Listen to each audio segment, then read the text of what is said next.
Symphony. Yeah.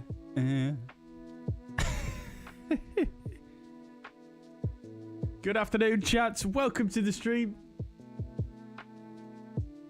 Welcome indeed. I hope we are all doing well today. Welcome indeed. Apologies for my extremely shambolic singing there.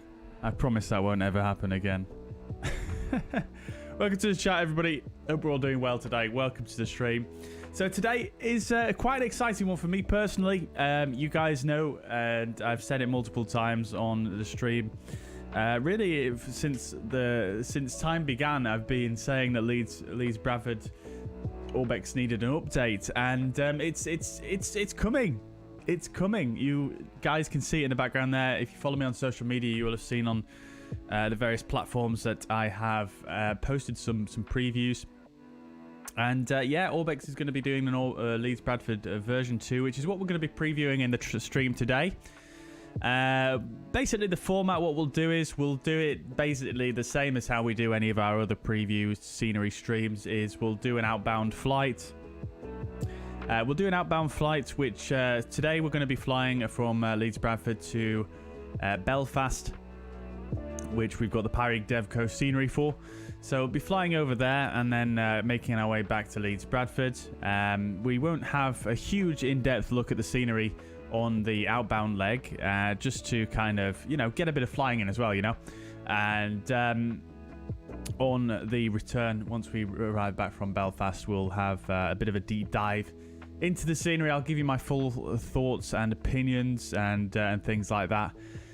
But what I will say so far is that I am quite happy with what I'm seeing so far. I'm quite happy with what I'm seeing. So yeah, well, that's the plan for today.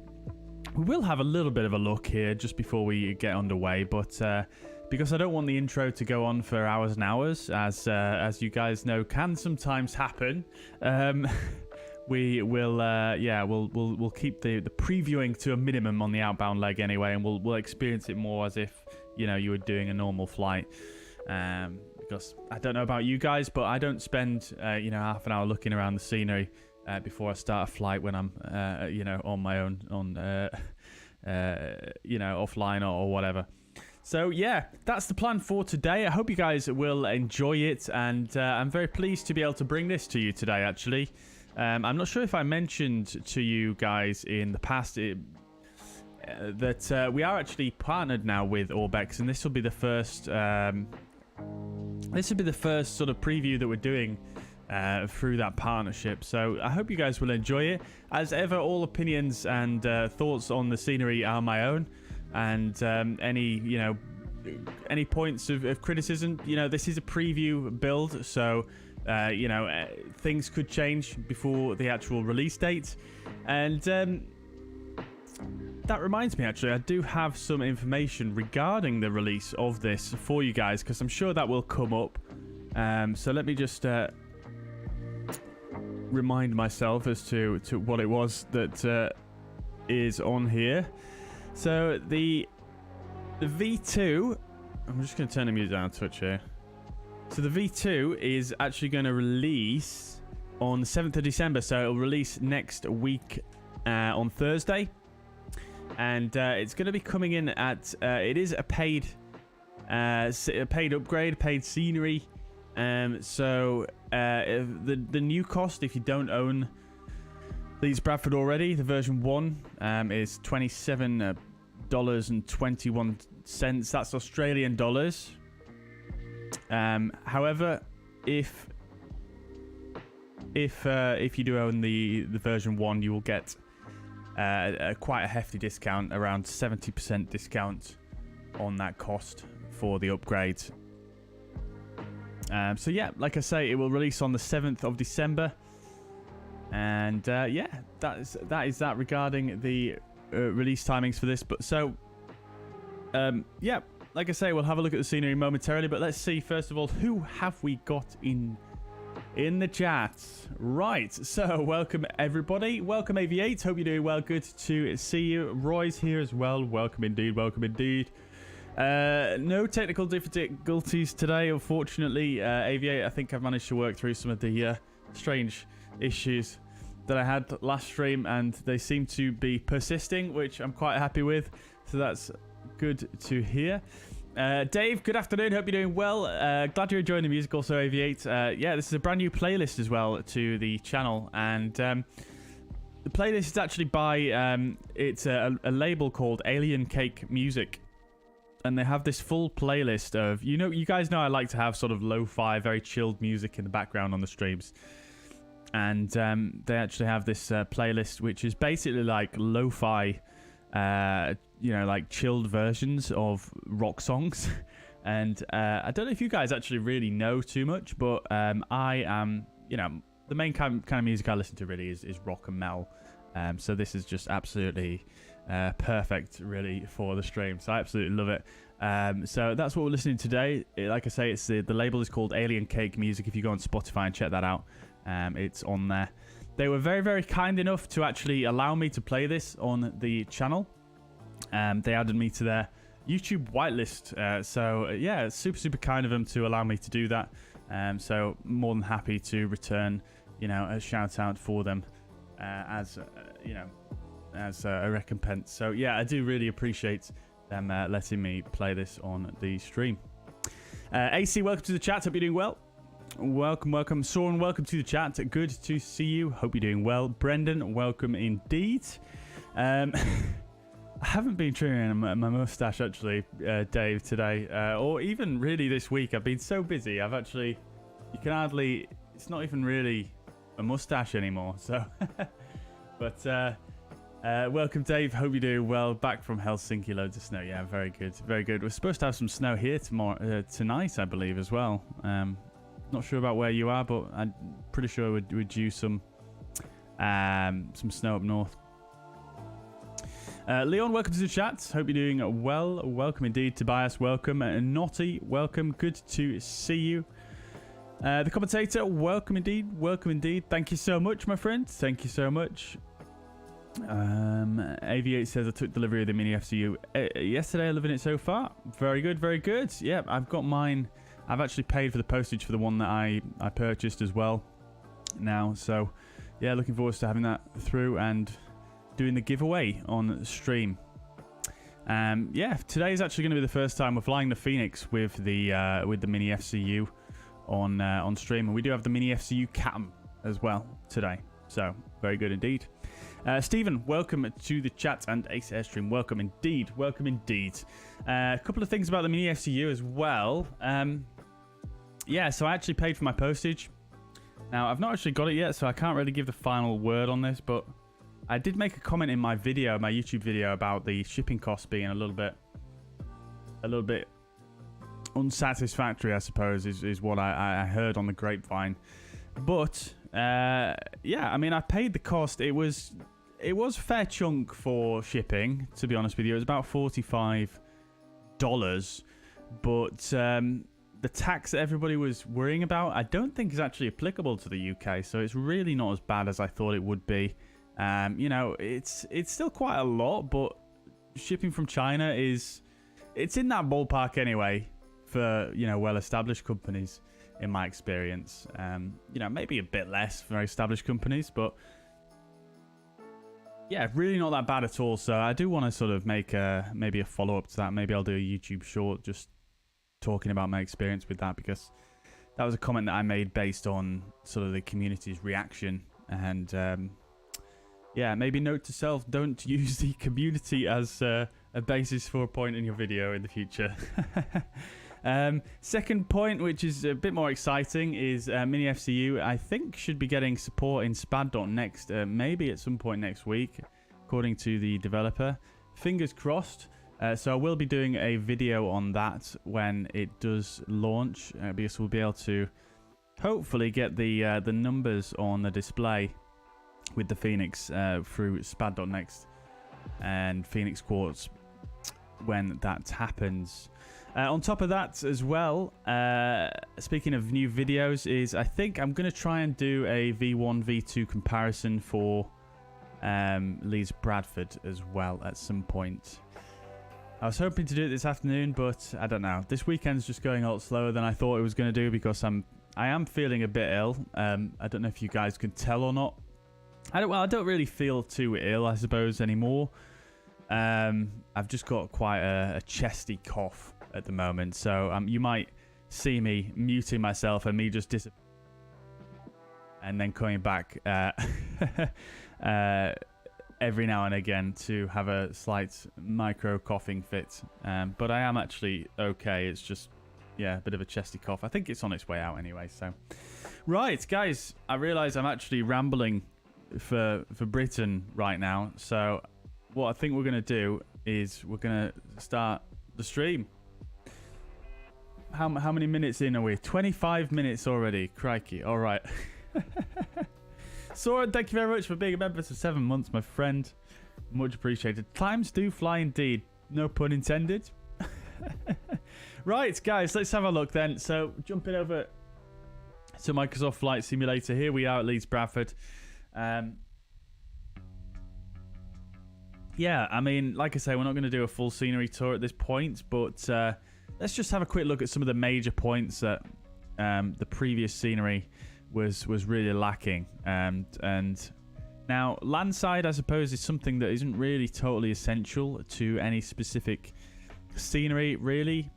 But the thing with Leeds Bradford was, with the old scenery as well, this whole car park and all the detail here didn't exist, including the static people here. And I love that they've even gone to the detail of putting in these barriers. These are all correctly placed, which is quite nice. I'm going to try and not be too pedantic because, as you guys know, I'm local to this airport. I've flown out of this airport many times. So I'm going to try and not be too pedantic because there are obviously certain details that are not, exactly correct. But you can't always, you can't really expect 100% accuracy all the time. But yeah, this car park didn't exist, but it does look pretty much spot on, I think, really, in terms of the layout and even the placement of these bus stops and things like that. Last time I came through Leeds Bradford, I was huddled in here. It was I think it was December last year, and it was driving with rain. I'd just come back from Portugal, and it was quite a shock to the system. So I was hiding in here waiting for a lift that was very late. Anyway, so the major thing that was really wrong with the previous scenery was, the terminal had all the old sort of signage, and this facade was just totally, it was really old, actually, really something that Leeds Bradford had not had.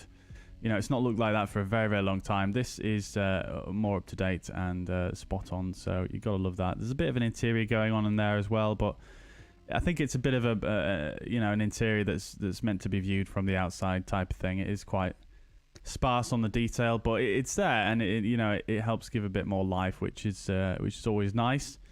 Yeah.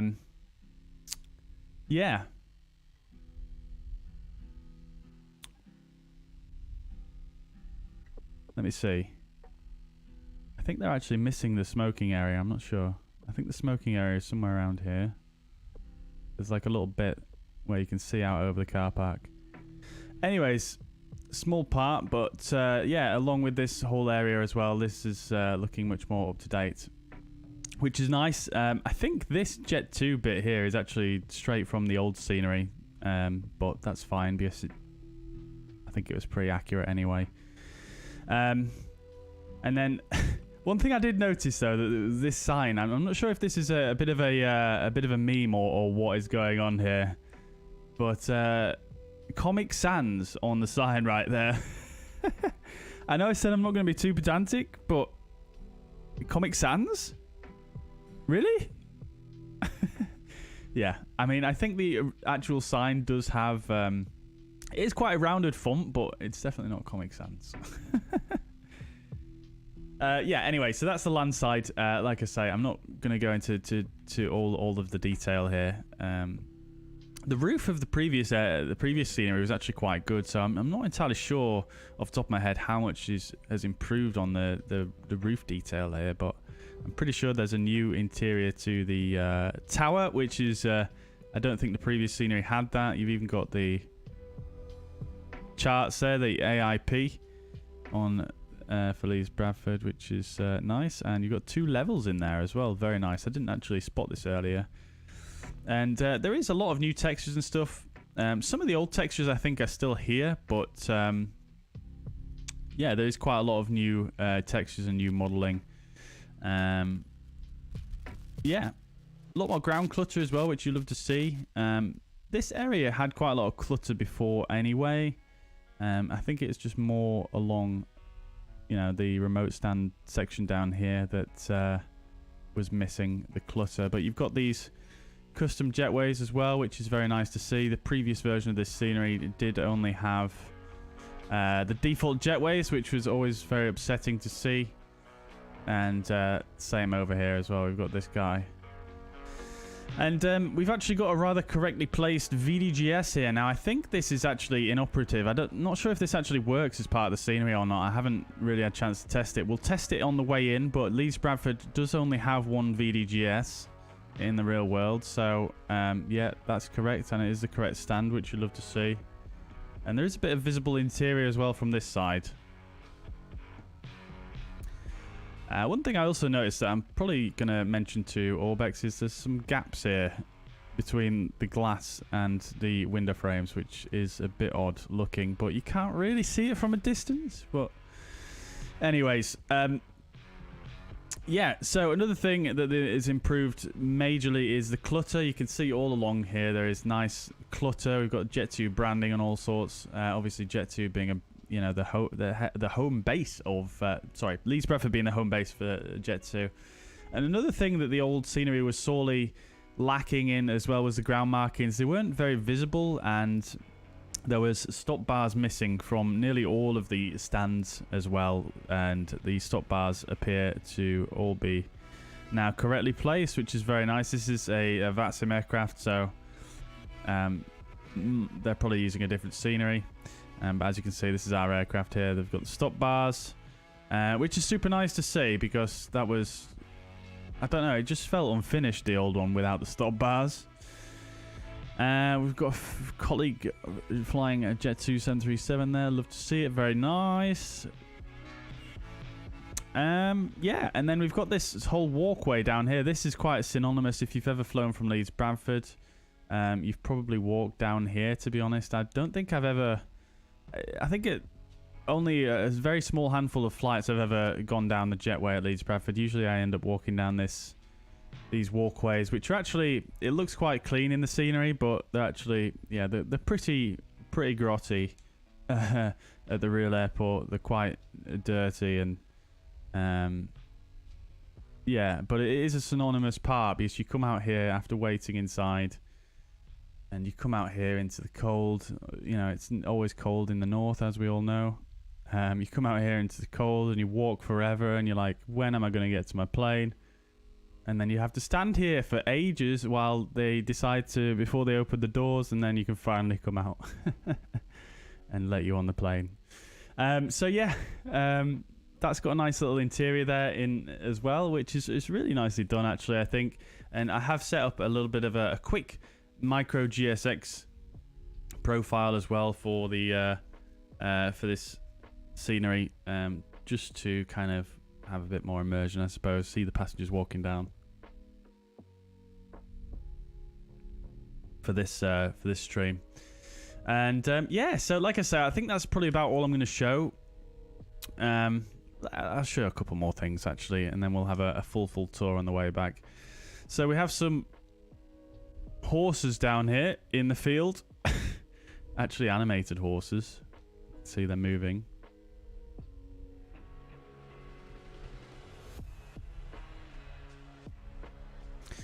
So horses. Now, I personally have never noticed horses at Leeds Bradford. Not at this end of the runway anyway, but I may have just not been paying enough attention. But I do find it odd that they have this rather just a barbed wire fence separating the horses from the airport.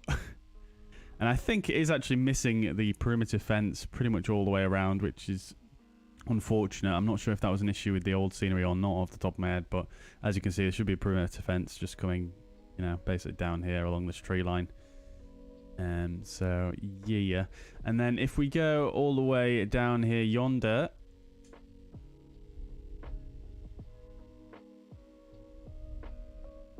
this is a very popular area for plane spotting at Leeds Bradford, up by this cemetery here. They've even got the bollards, which is super nice. So there's a bit of detail here. You've got the dry stone wall. You've got people spotting here. The trees in Microsoft Flight Simulator are quite a lot bigger than they are in real life, and there's quite a lot more of them. In the real world, there's really only sort of bushes along this side of the road and the odd, you know, bush on the other side. You can quite clearly see the airport perimeter fence when you stood over here. So yeah, Microsoft Flight Simulator has not quite got that right. It would have been quite cool if the scenery developers had gone in and maybe done some custom foliage here. But you know, I suppose, like I say, you can't have everything. But yeah, looking very autumnal here. Oh, some more horses down here. I have seen horses in this field before, though. Yeah, so that's it so far. Like I say, we'll have a full look into all the details when we fly back from Belfast. But for now, I'm gonna quit with my yammering. Oh, look at this. I never noticed this before. I'm not sure if this was in the old scenery or not, but you've got the Hawthorne Farm pub in here as well on the roundabout. Very nice indeed. Yeah, cool. So, yeah, like I say, we'll look at some more details once we get underway. And if you're wondering why there's no cars, it's because I have the traffic cars turned down to, like, I think probably 0. Just in my sim. So... yeah, there probably should be cars there, but yeah, that's just me. Right, okay, well, shall we get cracking with the flight then today? We're in the Fenix A320. And because we're doing a bit of a scenery preview today, I'm going to skip over some of the normal briefing parts that we normally do. So I'm not going to go through the OFP in full detail. We'll just crack on with the aircraft setup and then do the departure briefing and then get on our way. Can't see any fences in V1. Thank you, Dave. Thank you. Yeah, I wasn't sure if that was a thing or not, but yeah, Dave running V1 there with the comparison. Love to see it. Thank you, Dave. Did they also provide a GSX profile with it? No, not yet. No, I mean maybe that's something they'll do, but not currently. Now the feature list, though, having said that, it doesn't mention anything about a GSX profile, so I'm not sure if that will be coming or not. So. Yeah, not sure. Martin, welcome to the chat. Hope you're doing well. He says, how is the setting as of the draw distance LOD? So my level of detail settings are 100 and 100. These guys. Is that what you were asking? Whilst I'm here as well, let's just bump up the old road vehicles here, just to see if we can see some on there, and then we'll bump up these guys as well, because I do have the Seafront simulations installed, and we will be flying over some water. Oh, you can see my frame rate seems to have dipped, even just from that. Cars, are you there?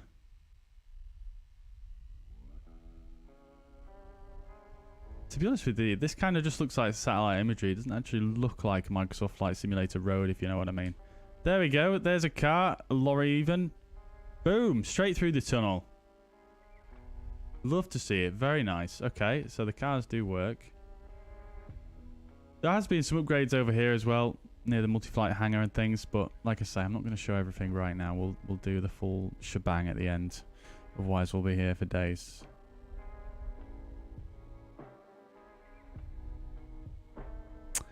Seems like the parking lot was well populated. Yes, it is very well populated, actually, I have to say. They've done quite a nice job on that. You can see there's cars even down, all the way down here in this car park that runs around this bottom bit. Cool. All right then, chat. So, like I say, let's get cracking, shall we? So, like I say, I'm going to skip the OFP brief, but we'll do the normal stuff. I'm going to bring up the miniFCU cam. Going to have a Viennese before we get underway.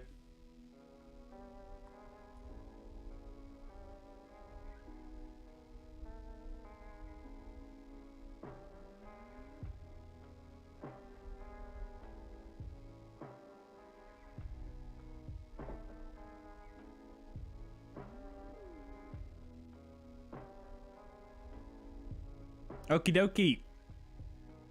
Making sure to start the flight in Newsky. And regarding ATC, we are on VATSIM today, but I'm not expecting any ATC at the moment. Maybe someone will come online, but there's no one online at the moment, unfortunately. I'm very much looking forward to release day for this scenery, though, because maybe we'll have a decent amount of traffic at Leeds Bradford for, you know, for once. It's quite a rare occurrence on VATSIM to have a lot of traffic at Leeds Bradford.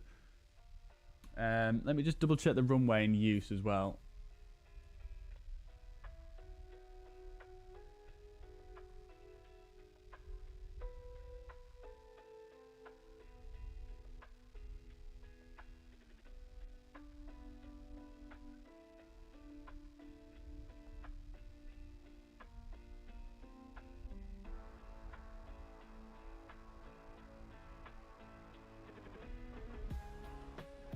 Jet2 have actually purchased some more A321s, I think, which is quite exciting. So hopefully we'll start to see more A321s at Leeds Bradford, although they seem to be running them out of Manchester at the moment. Right. Okay, so runway 14 in use as planned, so that is good. Okay. Cool. So welcome aboard, chat. Here we are then. On board our beautiful fuzzair aircraft. We're in Fuzz Force 5 today. Let's jump on board, shall we? Everything's checked there and checked there. That's good. Sim volume seems very low. Let me just turn the music down for a second.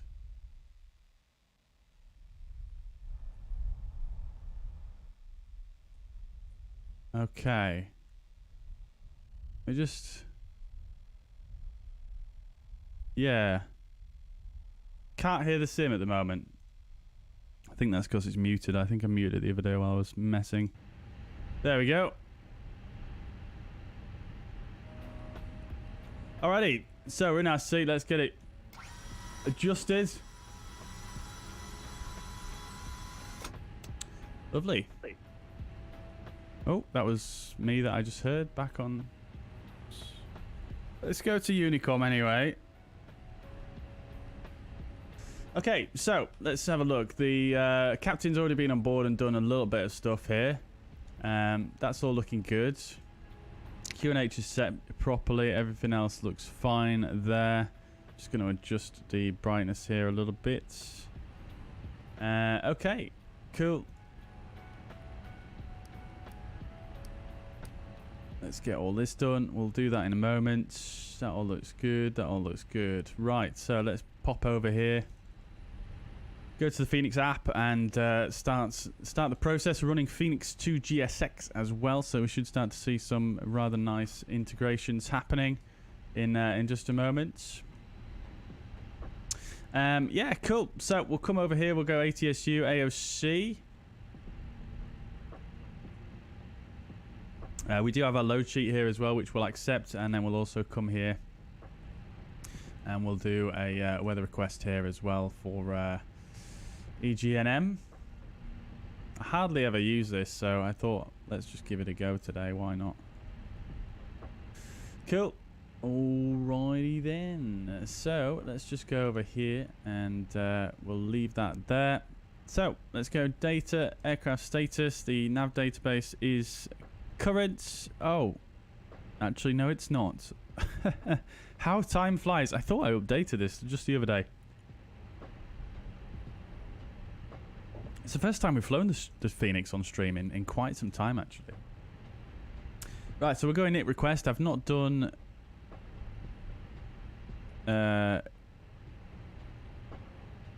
I skipped a step there. I didn't do the flight init. But it seems to have worked absolutely fine. Anyway, so, no problems. So, we're going to be fuzzy 39er on the outbound leg here. Costing us for 26. Cruising at flight level 240. Temperature here on the ground 2 degrees. Very, very chilly at the moment in the Leeds Bradford region. Departing runway 14 on the Pole Hill 2 X-ray departure. Let's just double check everything with the charts here. So 2 ILBF. Right turn. And above 3,000. Flight level 3,500. And then flight level 70 at Pole Hill there. Which is good. So we'll actually go ahead and set on the FC. We'll set 7,000 to our stop altitude as well, which is set there in blue and set there. As you can see, no numbers on the screen. But yeah, I have tested it out. You can just literally just look at the PFD. Obviously, it doesn't update quite as quickly as what the LCD would do, but it works really well. I can't lie. It does work very nicely indeed. You can see we've got the managed dots here for the heading, indicating we've got nav mode blue. So yeah, works well. Right, so for our departure, what am I doing? I want my fix info page. I am losing my mind here. There we go. EGNM 14. We're going to climb to 25 on the 138. If we have an engine failure. And then we'll set up our arrival into Belfast as well, just because we only have a very, very short flight here. In fact, I need to check the in-use runway, so we'll do that. We'll do that later. For the departure, it is just a... it's not an RNAV departure, so ILBF will be good for the departure. We'll actually turn the LS push buttons on for departure. Yes, we'll be using the DME from that. And then we'll also want to use...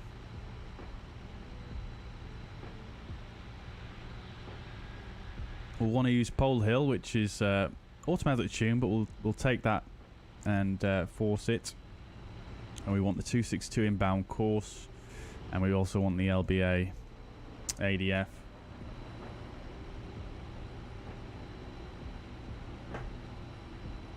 Which is tuned, so we'll use the ADF 2. That's good. Alright, so secondary, we shall go... Let's see what's going on outside. We've got the refueler here. And we've got the catering that's just finished, actually. Is the refueling going on?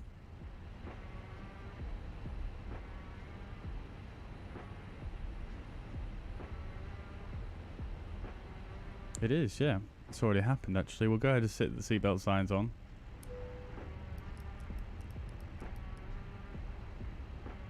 Cool.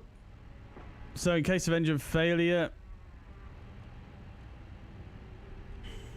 we'll just set up for an ILS 14.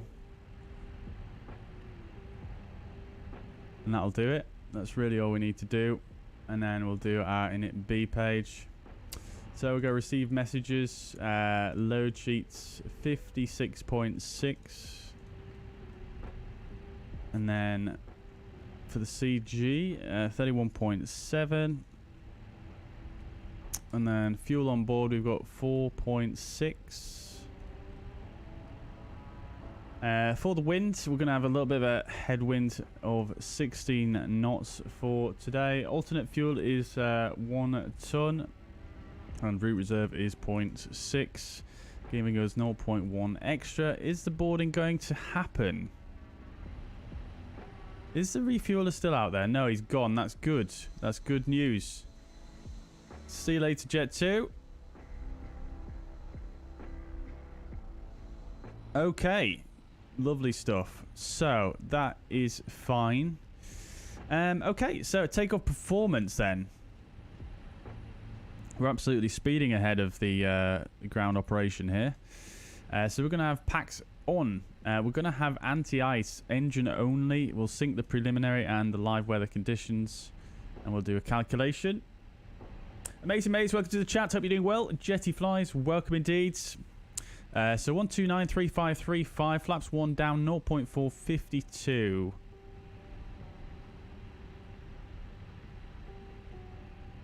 Uh, 129, 139. Sorry, 125, 139. Flaps 1 down. I think I've already forgotten all this. Down 0.4 and a flex of 58. Did I get that right? 52. Okay. Okay, buddy. Okay, cool. And then we've got NADP2 departure procedures at Leeds Bradford. So that is fine. Okay. Lovely stuff. Right, bring on the passengers.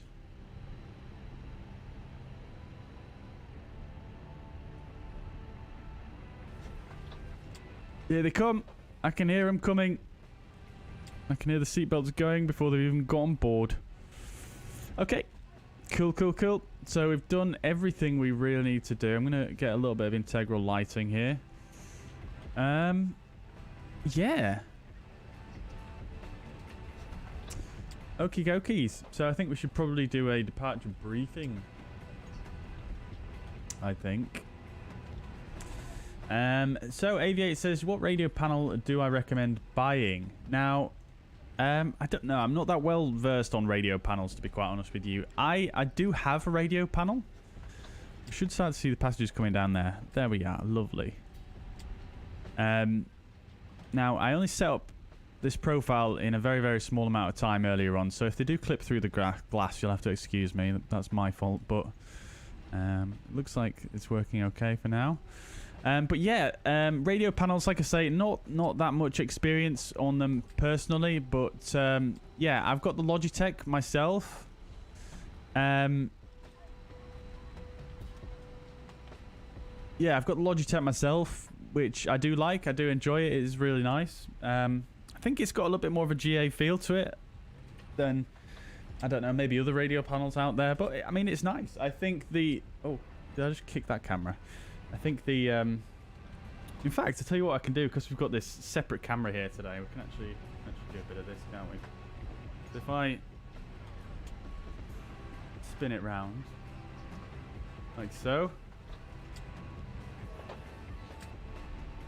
Well, it's not a very good angle, is it really? I'm not going to take the camera off the tripod, but there's my radio panel. It's Logitech. It's, yeah, I quite like it. It's nice.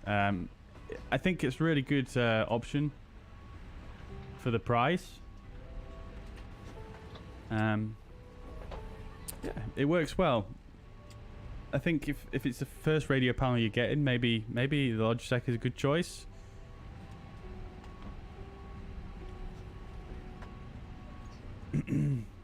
But like I say, personally, I haven't really looked at many others myself, so I can't really give you a very fair comparison. I would just be telling you, oh, we've got a light on there. Yeah, I would just be basically just telling you all I know, which is very, very little. So, yeah, that's my thoughts.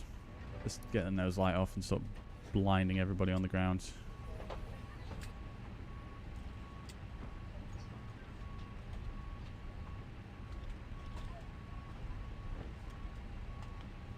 Check 110. Yeah, I mean, it's not bad, I don't think. It's not bad at all. I mean, I would pay 110 for it. I was gifted this one, but you know, it was on my list of things to get before I was gifted it. Thank you, Dave. Do I have EGHI Southampton from Indie Builds? No, I don't actually, Jetty, but I would definitely get it. It's just not something that... It's not somewhere that I tend to buy sceneries when I, you know, feel the the urge to do a flight out of a certain airport, for example. So I oh, kick me out there. So yeah, I don't have it just yet, but yeah, it's one on the list for sure. Oh, interesting. Why will it not let me read the old the weather there?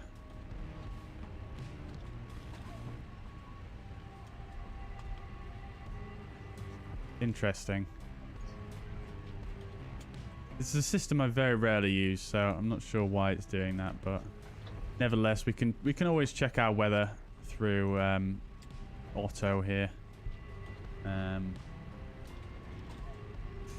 So I've got QNH 1012, temperature of 2 degrees, -2 dew point, winds of 200 at 6. Okay, good stuff. Lovely. Right, this is very nice, isn't it? This is very, very nice. I do like the picture sat here. The previous version of this scenery had flat textures here for the windows, and it did look a little bit poo. I'm not gonna lie. Sorry, Orbx, but it didn't look great. This looks much better. Although one thing I did notice is actually you do still have the old flat textures there. I'm not exactly 100% sure why they wouldn't just continue it all the way down, but you have got the old flat textures there, which is a bit... I don't know. There's probably a reason for it that I'm not a scenery developer, so I don't really know the technicalities, but there's probably a reason.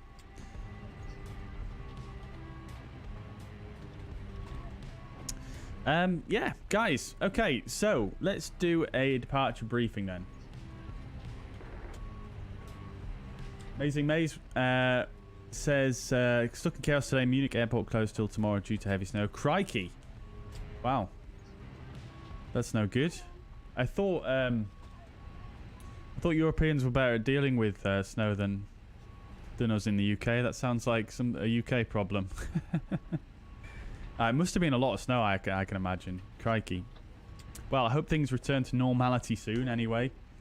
We're expecting some snow tonight, so tomorrow probably the whole UK is going to be, you know, incapacitated.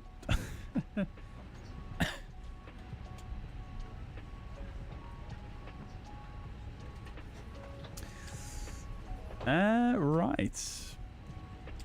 Oh, Briggsy, welcome to the chat. Hope you're doing well. Welcome indeed. Good to see you. No problem at all.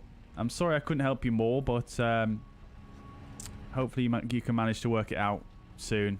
What I would also suggest, Briggsy, is that I didn't mention to you earlier, is you should also find your log as well, your FSLTL log, and go into the Discord, FSLTL Discord, and post it there. They'll help you out there for sure. Or you can send it. You can post it in my Discord if you want, but you might just get a better answer from the dev team. So yeah, that's something to have a look at as well. Simon, welcome to the chat. I hope you're doing well. Do I have any issues steering the Fenix on the ground with the twist of the TCA? Airbus stick mine seems to have minded its own despite tweeting sensitivities. It keeps veering left with no input. No, I don't have too much difficulty. I mean, it does tend to move to one side every now and again. But I suppose it doesn't always happen.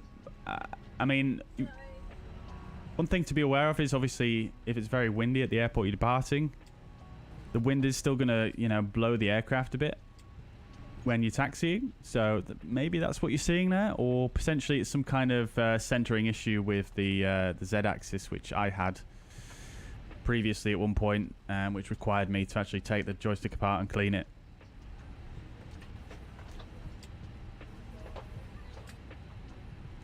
Not really used to this amount of snow here in just a short time. Yeah, fair enough. Amazing Maze. I mean, to be fair, a lot of Europe has been getting unprecedented snow, haven't they? Honestly. Yeah. Yeah, well, I think it's supposed to dissipate over early next week, if I remember the weather correctly. I think some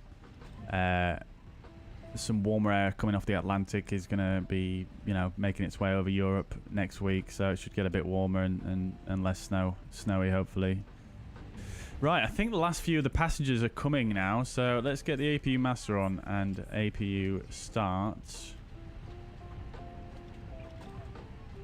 Okay, let's crack on with a Benji. Welcome, good afternoon. Hope you're doing well. Let's crack on with a briefing then for the departure because we're going to be pretty late otherwise. So let's jump over to the fuzz pad then. Okay, so we're departing Leeds Bradford, UK. This is 10-9. Airport elevation 681 feet. The highest elevation airport in commercial airport in the UK. So we're going to be departing runway 14 here at Leeds Bradford. Taxi out is very straightforward. We're going to taxi Alpha to the holding point Alpha 1. And then assuming it's clear, we'll backtrack runway 14 and we'll use Echo to turn around. And then we'll depart on runway 14. So, the departure we're going to be flying is the Pole 2 X-ray. This is the 10-3 Charlie chart. Transition altitude 5,000 feet. A lot of this stuff is regarding ATC, which is not applicable to us because we don't have any ATC online, unfortunately. We do have some ATC on at Belfast, but not...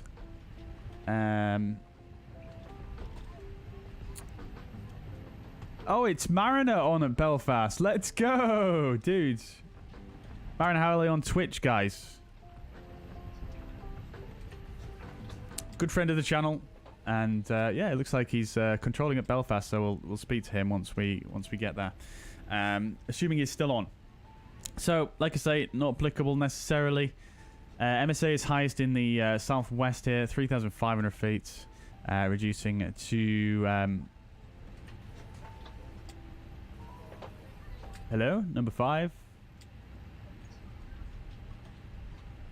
2, 3, 4, 5, 1, 2, 3, 4.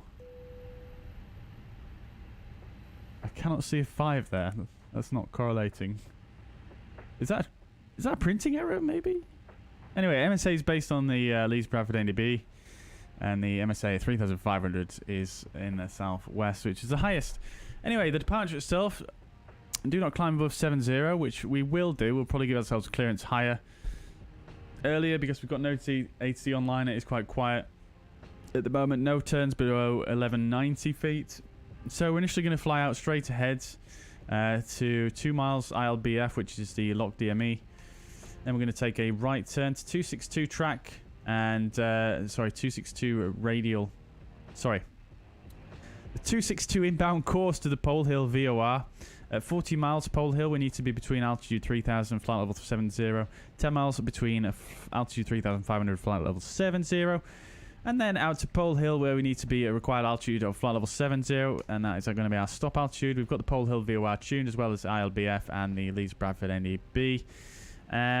Like I said, we'll probably clear ourselves up higher somewhere after this turn, up to our cruising altitude most likely, just because, like I say, it is pretty quiet in the vicinity, as you can see. Very, very quiet indeed. Only 2 departures from Leeds, and yeah, that's it really. Very, very quiet. So we'll clear ourselves right up to our cruising altitude, more or less straight away.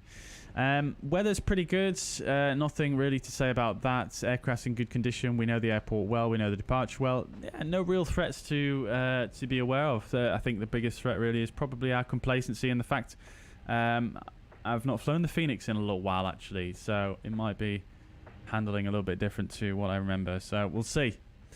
We'll see. Dave says, silly question, is there enough room for 2 aircraft on Echo? There is indeed, yes. There is indeed, yeah. Yeah, I think I've actually got a photo of 2 aircraft on Echo somewhere on my computer, but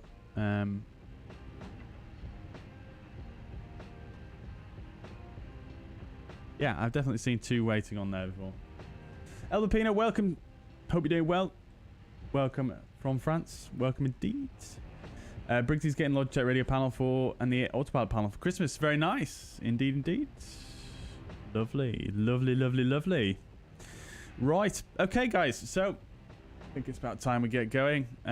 We've got the APU started up. Let's get the APU bleed on. Get the external power off now as well. We'll open up GSX and prepare for pushback and departure. We don't need de-icing. Please stand by for engine start until push completed and brakes set. We do have a company message. Let's just find that real quick. And then we'll run some checklists.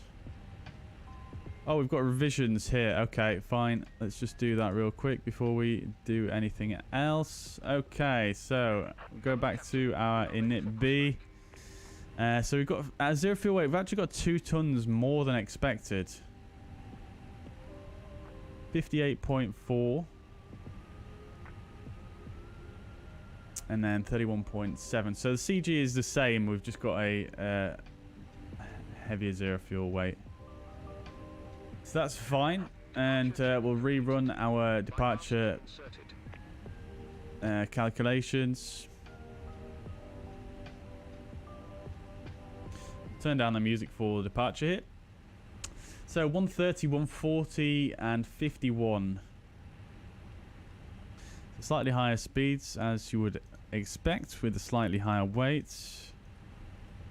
And then the flaps and trim setting was the same, and the flex is was slightly higher, 50. Oh, sorry, it was slightly lower, 51. Okay, that's good. So checklists. Okie dokies. So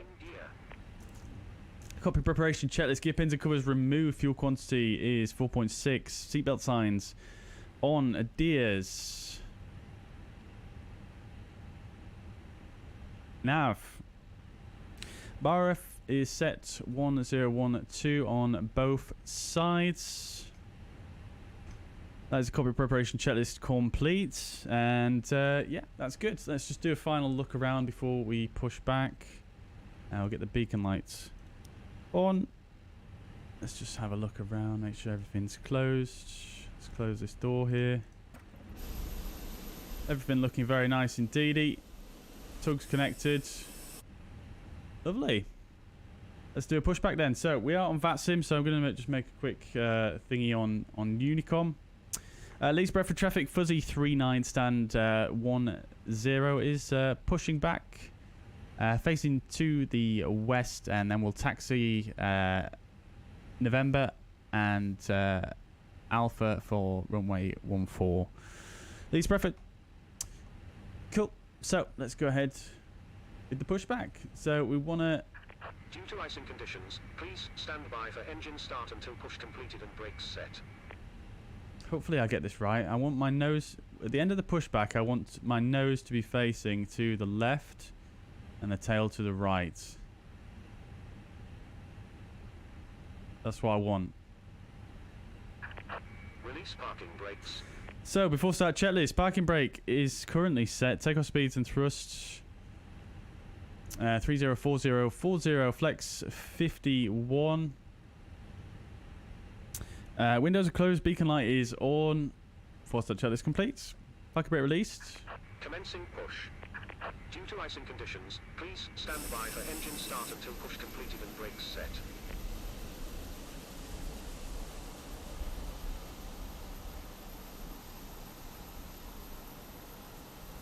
Off we go, chat. Okay, so engine mode selected to ignition starts. Oh, he's pushing me the wrong way. Why do I always get this wrong? Oh no, maybe not.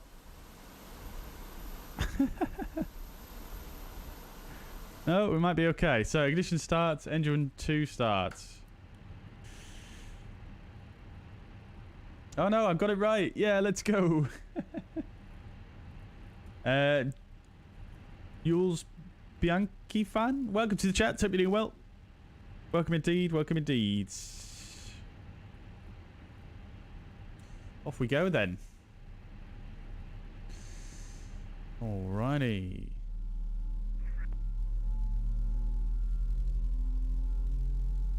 You guys may have heard there that I gave a slightly different taxi. I'll probably do a slightly different taxi out. Dave, if you're listening, just to give you a bit of space to push. Because I should be able to... Actually, no. Ignore me. Well, if I go November down here... no, I'll just go straight ahead on Alpha, actually, because... Yeah, it doesn't really make a difference. I thought if I go November there, it'll probably give you a bit more It'll give you room to start the push, but it won't, will it? So, never mind. Right, engine 2 is available. Engine 1 starts. Set parking brakes. Parking brake set. Cockpit to ground. We have a good engine start. You can disconnect. Traffic at fuzzy 556, stand 9, pushing back after the departed fuzzy driving fuzzy 51.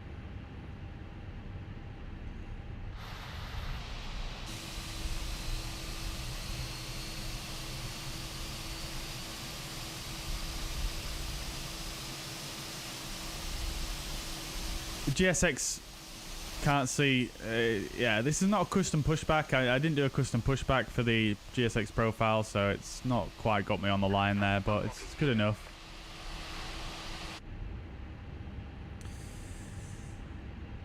Right. Okay then.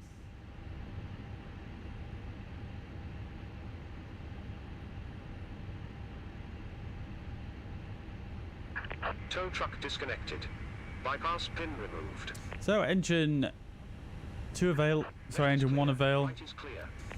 Engine mode selector 2, normal, ground spoilers arm, flaps 1, we'll get the transponder on. Make sure the rudder trim is zeroed, which it is.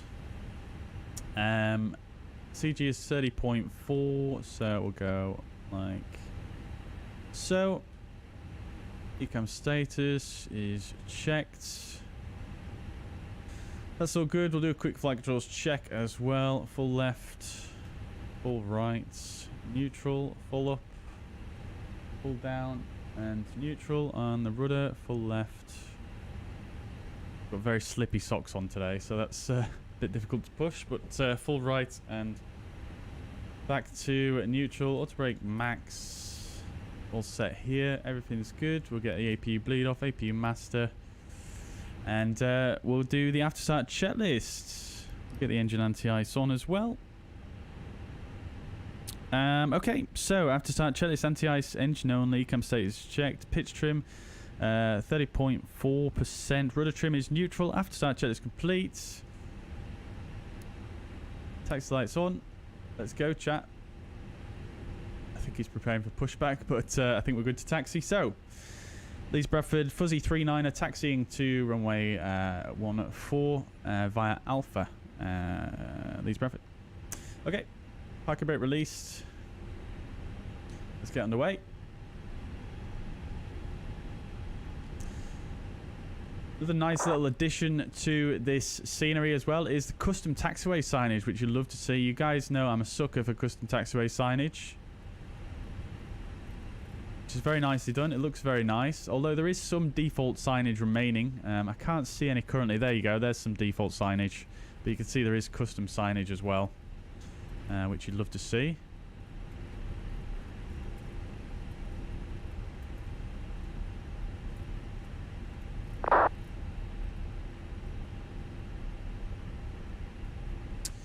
Okay then, so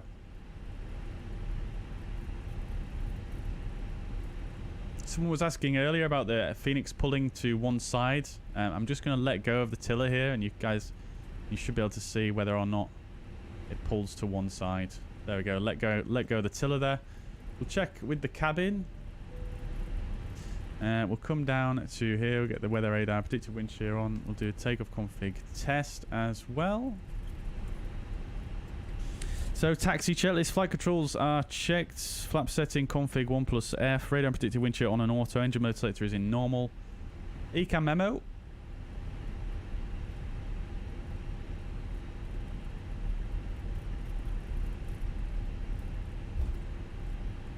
Takeoff no blue. Taxi checklist complete.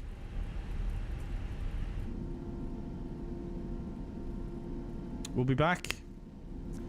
We'll be back.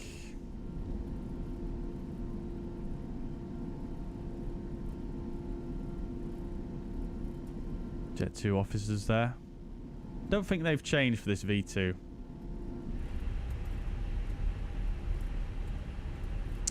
Leeds Bradford traffic, fuzzy 39er, backtracking runway 14, Leeds Bradford. Alrighty, let's get the strobe lights on as we're entering the active runway.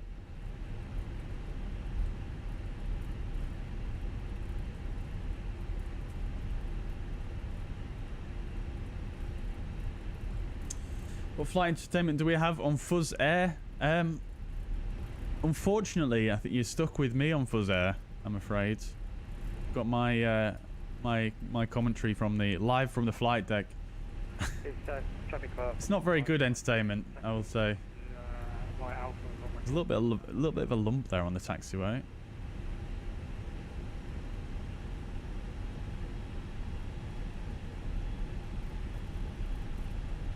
It was a little bit lumpy, the V1 as well on that taxiway there. It does seem like it is a bit smoother.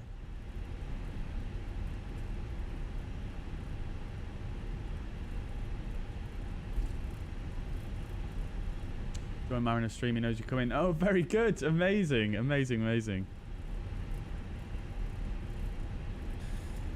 Alrighty, so lineup checklist. Takeoff runway 14 is confirmed. TCAS. TARA, packs 1 and 2 are on. Lineup checklist complete.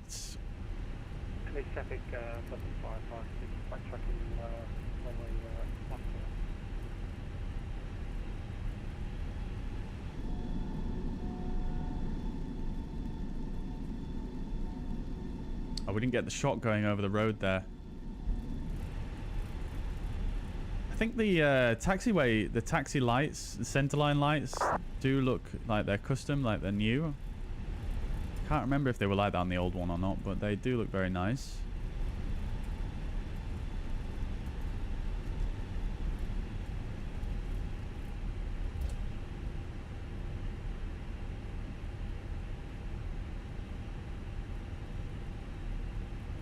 Slowly does it now. Bit of an uphill slope here to overcome.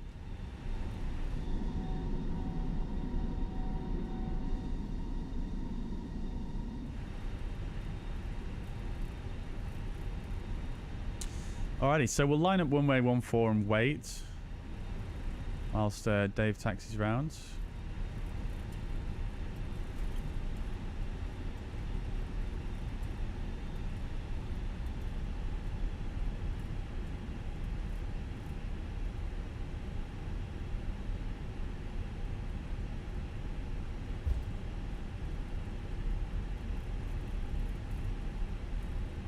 We'll leave the strobes on, we might as well.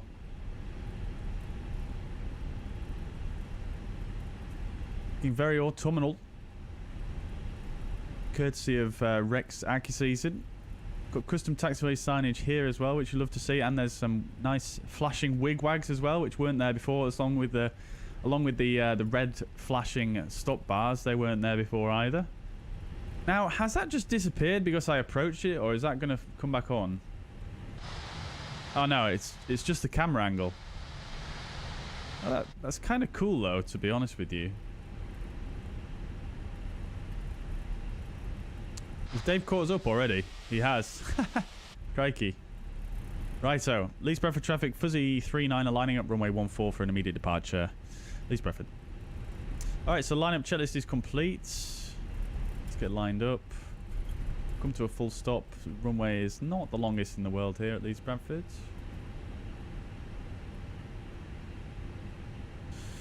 Okie dokie, so we're clear for takeoff. Let's get the landing lights on as well as the takeoff lights. Everything is done. We're ready to rock and roll. So, take off.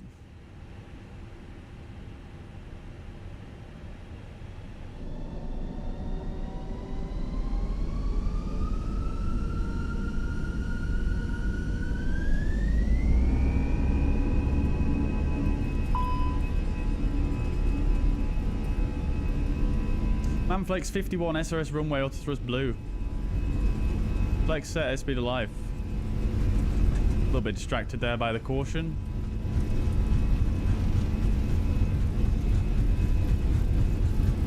$100 knots call out did not happen. V1 rotates.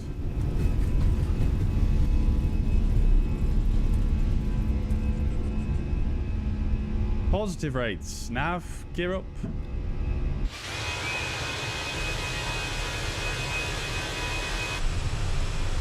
Oh, look at that fog.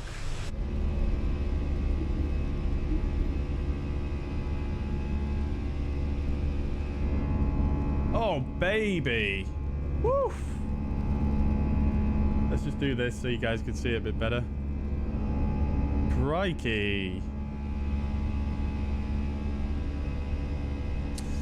Leave a climb. Thrust climb. Climb. Auto thrust. Look at that.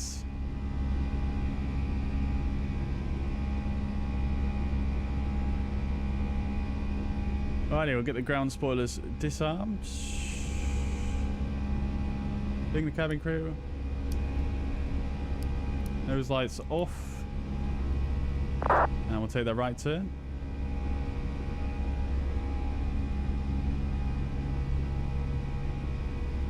Traffic fuzzy 556 is entering runway 14, previously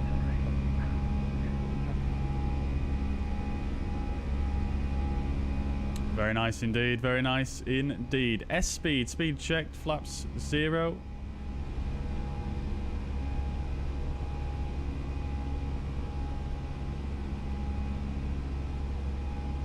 Alright, so we'll clear ourselves up a little bit higher. We'll go flight level 140 and we'll pull for open climb. So,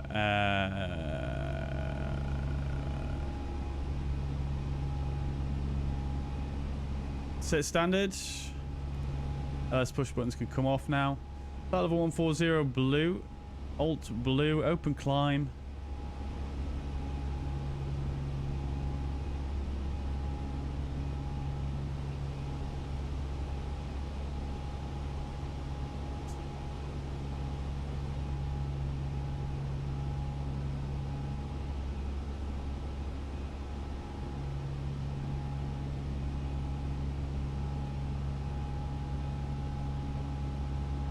Wow. Absolutely stunning departure. Live weather, live time. Also, by the way, chat.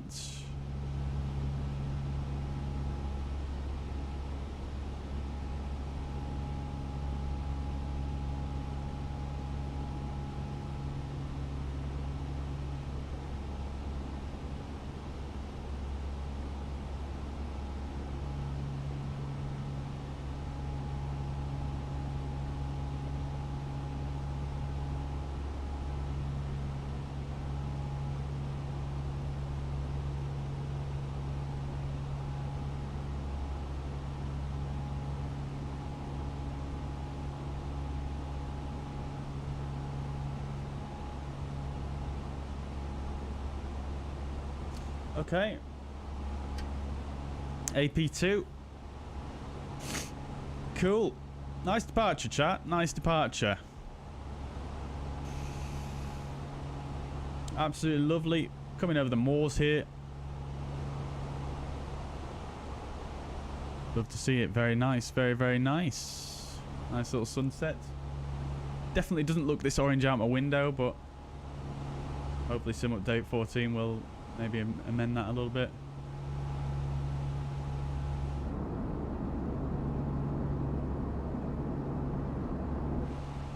Alright, flight level 100. We get the landing lights off. Seatbelt signs can come off as well now. I could probably turn the anti-ice off, to be honest with you. We do have some clouds up ahead though, so let's just leave it on for now. And yeah, let's go ahead and clear ourselves up to cruising flight level of 240. So flight level 240 blue, alt blue. We're accelerating to final climb speeds.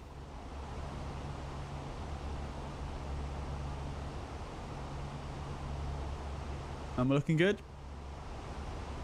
Nice little departure, that.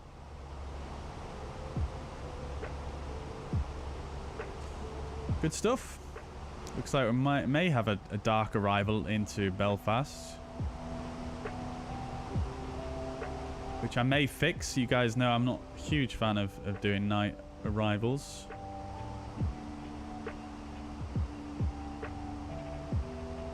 Okie dokie.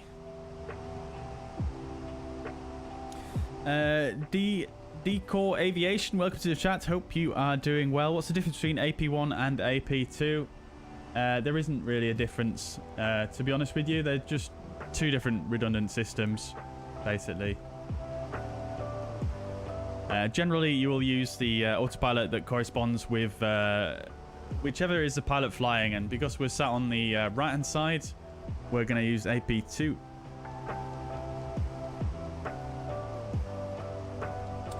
Amazing, mate. No worries at all. You have a fantastic evening and the rest of your weekend, my friends. Thank you very much for dropping by. Briggsy says, why doesn't the height number display on the panel? Yeah, so that is just a Fenix thing, basically. The numbers don't display here because of some licensing issue with regards to the Fenix. So, yeah. Unfortunately, it doesn't quite work just yet, but as you can see, it's still more than usable, actually. Very surprised by how nicely usable it is. One thing I did notice, and I'm going to actually monitor it on this stream, actually, is the speed, the managed speed dot here, you can see. When we switch from indicated airspeed to Mach, when it does it automatically, about, what is it, flight level? Usually around flight level 250, so we might not even have it happen today, but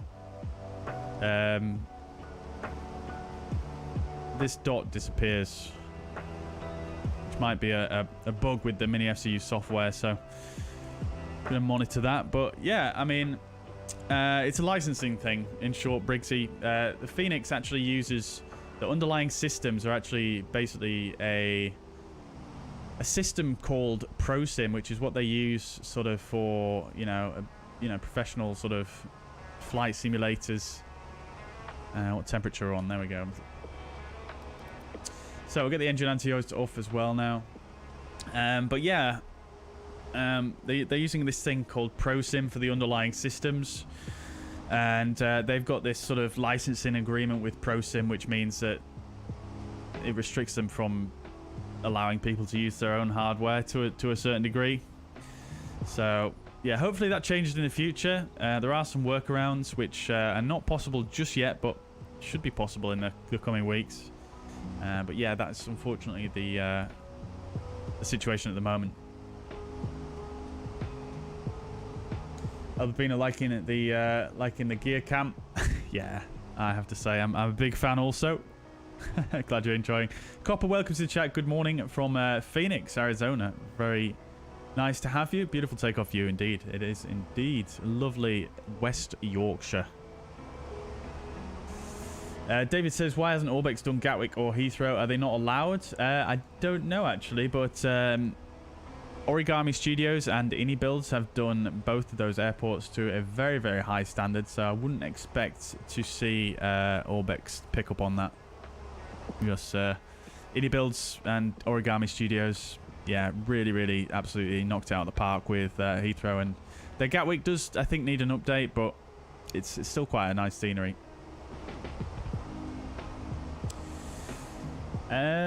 Swedish Sim Pilot, welcome to the chat. Hope you're doing well. Do I use Rex Accuseason for winter right now? Which airport ground textures mod do I use? Yes, I am using Rex Accuseason at the moment. Yeah, I just have it on the automatic mode for Rex Accuseason so that it updates basically every day. It'll change the files in the sim, and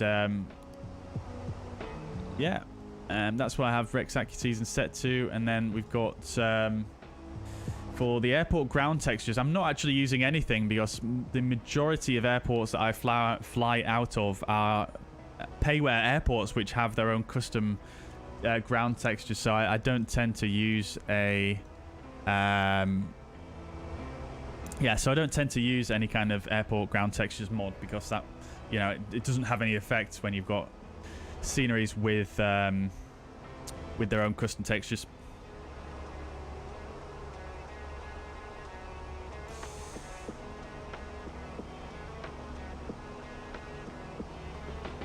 Absolutely beautiful views right now. Come on now, chat. Come on now.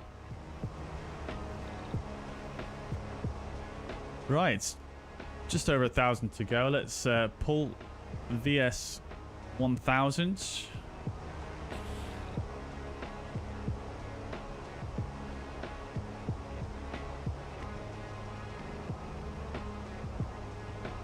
The Giglotties, welcome to the chat. Hope you're doing well. Good to see you. It's been a while. Welcome indeed, welcome indeed. Roy says, I've got the Tobii eye tracker. Very wonderful piece of hardware. Love to see it, my friend. Love to see it. Very nice. I'm glad to hear you're enjoying it. I have my eyes on that as well, to be honest with you. But yeah, it's not something I've gotten around to as of yet. Yeah, glad to hear. What are you using with it? Are you using it on the head tracker mode, or are you actually using the eye tracking as well? Right, Alt Star.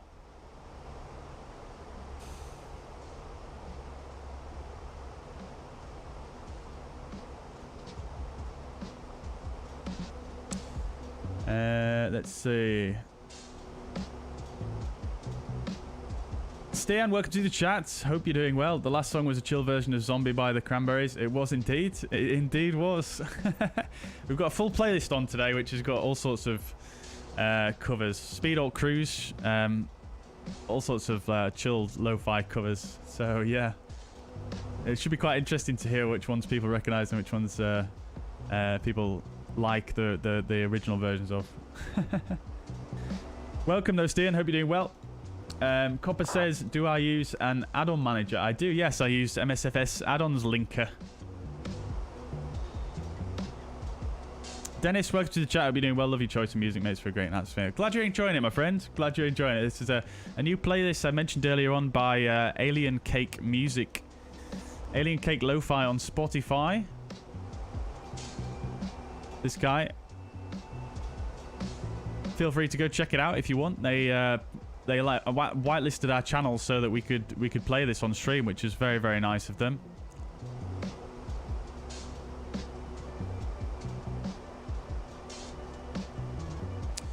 Alrighty. And Decore Aviation, I think I just answered your question. Both the head track and the eye track default is disabled. Very nice. Good, good, good. Love to see it, Roy. Love to see it. Yeah, I would really like one of those myself, but I'm a little bit unsure as to whether it would work for me on stream, because I'm not sure if this microphone would actually block the eye tracking from working properly. Very confusing watching the stream and flying along, a bit laggy. Yeah, I can imagine there's a little bit of a delay there, yeah. Sorry about that. Might be worth just muting the stream maybe or something. Right, okay, so we do need to prepare for the arrival. This is a very, very short flight, so let's prepare for our arrival into Belfast. We'll set the TCAS to below. We've got the MCDU complaining we need to do our approach data. So let's first of all check the ATIS. We'll come over here.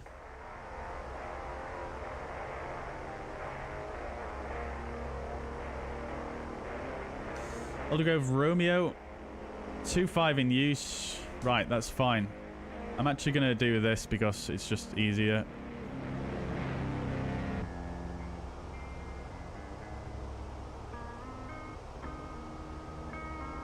See if anyone recognizes this track. Right, so we've got a QNH of 1010. Temperature is 2 degrees. Dew point is also 2 degrees, so we could potentially expect some lowering conditions in terms of visibility. Visibility is 7 kilometers, so it is actually reduced. Runway news 25. In fact, what am I doing? Let's put in the runway first. ILS 25. No star at Aldergrove normally. So that's cool. We'll come back to our perf. Right, fine. It's kept it in. That's good.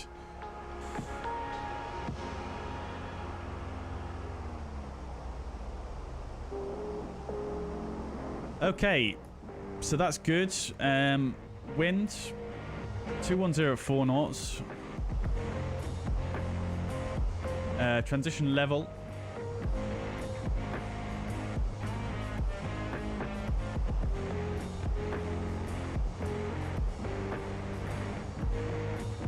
No transition level.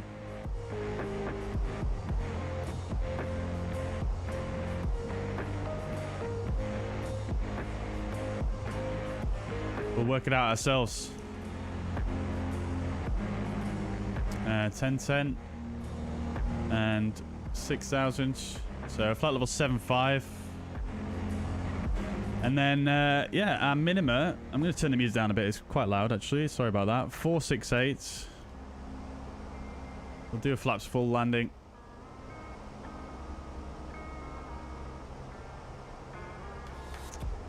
And then, if we need to go around NADP2, we'll also do as well, just real quick. We're at flight level 240. So we're going to need about 72 miles. Call it 82 for our descent. So we are going to need to start. You can see we've got our VNAV calculated descent there, but we'll probably need to start descending a bit early because we're going to give ourselves a vector because there's no ATC online. So we'll need to give ourselves a vector. So let's just do our landing performance as well. Actually going to go over like this as well, just to clean up the stream for a few minutes. We've got dry. And then our landing weight is going to be 61 tons.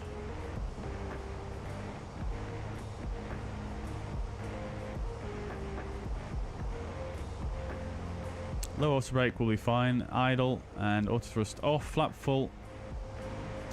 That's fine. Low auto brake will go with. So we'll select that. And that is everything done. Cool. Right. Now, before we do our descent or we start descending, I'm actually going to just nip away from the flight deck for 2 moments as we pass over the Irish Sea here. And I'm just going to nip away. I'll be back with you in 2 moments, and then we'll start the descent. Cool. All right. Bear with me, chat.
Alrighty, chat, we're back.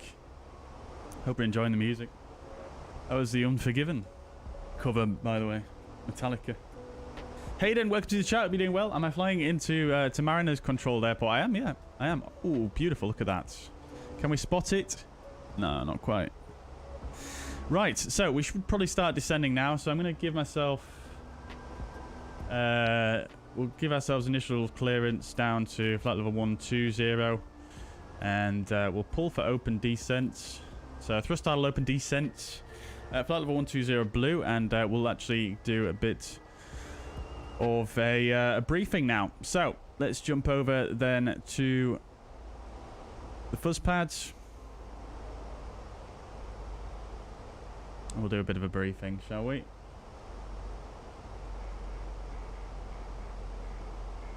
Lucas, welcome to the chat. Hope you're doing well.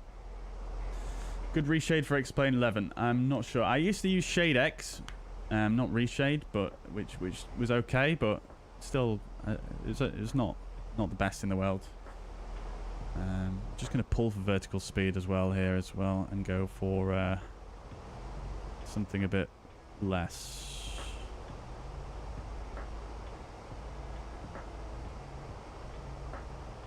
Okay, so speed, vertical speed, minus 1600. You guys can't see that. That's fine. Not the most exciting thing. Right, so arrival briefing into Belfast. So arriving into Belfast, airport elevation is 268. Now, just to brief our initial arrival, we are planning for a straight-in approach. We do have Belzoo in our flight plan, which is this fixed right over the airport here, but it's very unusual to fly that. So what we'll probably do is we'll give ourselves a vector off Ipset and then join onto the localizer off a heading like that. So it's pretty straightforward. There's no real constraints. We don't have an ATC online as well, so we're just going to sort of vector ourselves at our sort of discretion. I will tune the ground 12175.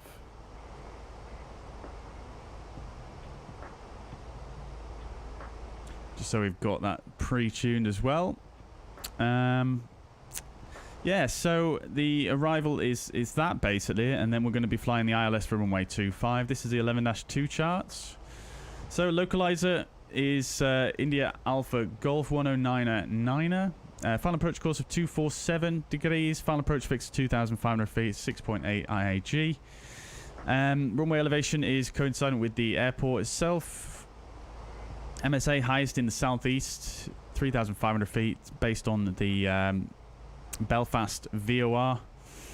The ILS itself, more or less, is fairly straightforward. We're going to aim to come down to our platform altitude of 2,500 feet here. We're not going to do this full procedure here. So we're not gonna fly in like this and do the whole.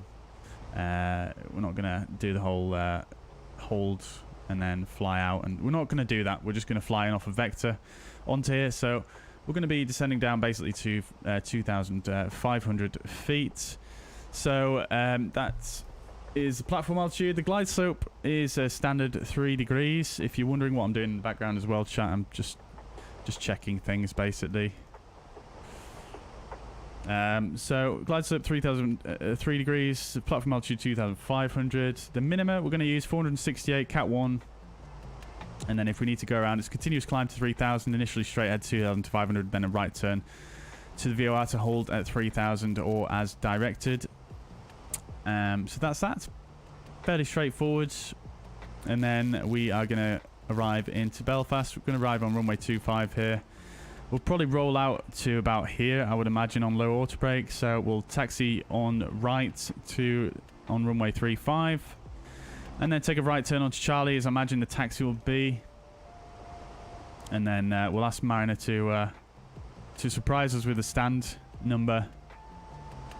And we'll ask him to give us a stand somewhere here. So we'll taxi Charlie Lima. Following down here, I imagine he'll probably give us one of these stands if I had to take a guess. So then it's just a left onto the apron here, and then one of the stands. So fairly straightforward regarding the taxi in. Weather, we've already checked. It's pretty okay weather. We do have some slight reduced visibility, but we've got light winds, so nothing really too crazy to worry about. Yeah, so it should be fairly straightforward, the arrival, I think. Nothing too much else to say, really. I think all I'm going to do is just make sure we've got the Belfast VOR hard tuned as well, and that should do it, I think. Cool. So we'll come down here, and we'll go BEL. While we were doing the briefing there, I was checking everything in the background regarding having the correct ILS tuned and things like that. So that's all good. Got the Belfast VOR hard tuned now, which is also quite a nice little sort of distance to go marker as well, because it is right on the airport. 50 miles to go. We're at flight level 145. Sorry, 46 miles to go. So flight level 145. So we are actually quite on target in terms of our profile, which is very nice to see. So we'll clear ourselves down a little bit further now. We'll go flight level 80. Slowing down to 285 knots. That's fine. Lower to brake is selected. Okay, good. So everything looking fine and dandy. We've done all performance. We've done the briefing. Yeah. Ready to rock and roll, chats.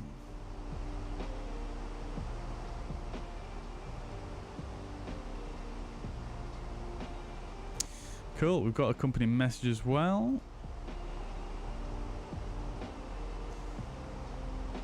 7 minutes delayed. 7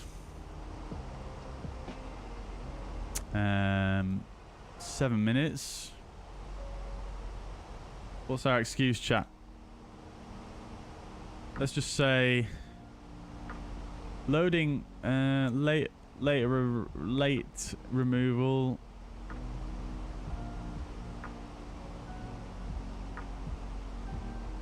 Let's just say late loading error because our passengers were very slow at arriving. Loading error. Okay, cool.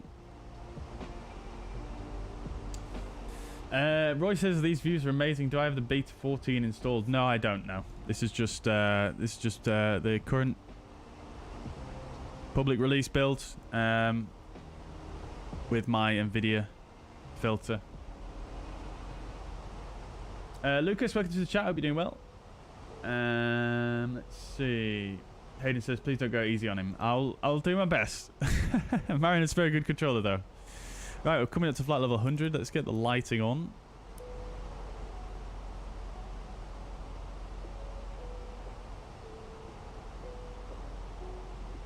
Still nicely on profile as well.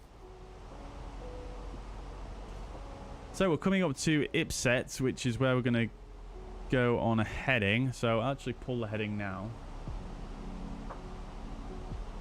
And we'll also clear ourselves down to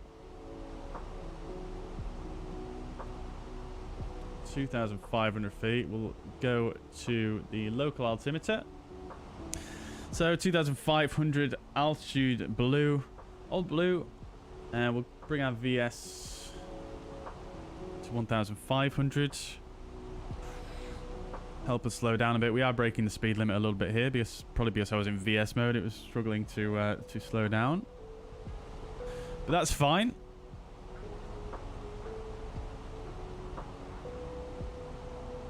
Sometimes high speed is permitted.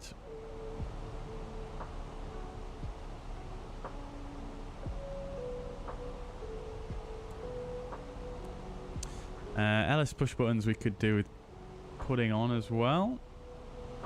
And what we'll do is, seeing as though we are on a heading, we'll go Centrefix 25067 is about right. So we'll go radial in, and then we'll make sure we pull the heading straight away. And we've got our extended center line there, which is very nice, and just continuing on our present heading is going to bring us nicely onto the localizer, which you'd love to see. 26 miles to go. Well, roughly speaking, we can get more accurate on here, of course.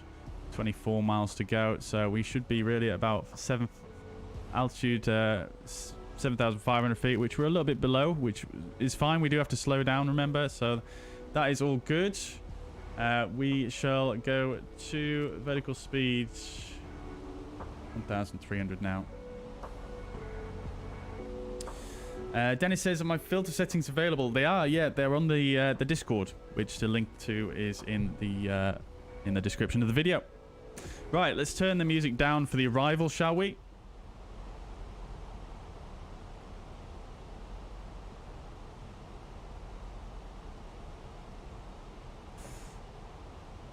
All right. Feel free to stick your landing rate predictions in the chats. I'm going to turn off this landing rate thingy because that ruins the surprise for everybody, doesn't it? Oh, it is off. Okay, that's fine.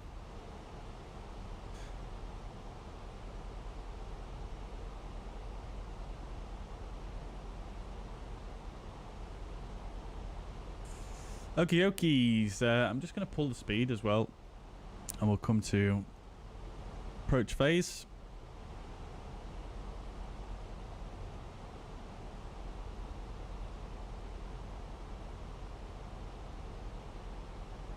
Give ourselves a slight left bearing. We are getting blown a little bit. We'll go 305. So we've got that wind coming in from 240. Look at this. Look at this though, chat. What an arrival. Alarm Lock. So lock blue.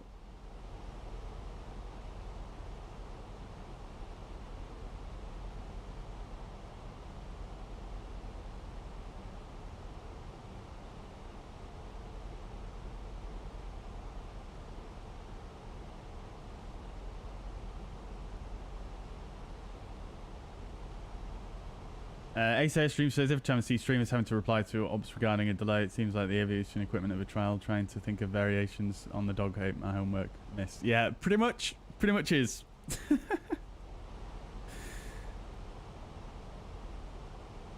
Okie dokies. So 1,000, just over 1,000 to go. Let's go to vertical speed. We'll go to vertical speed 800 now.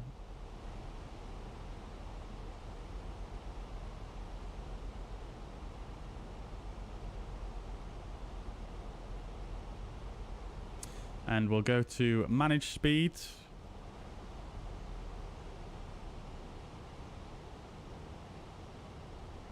Aviato 4, good afternoon. Welcome to the chat. Hope you're doing well.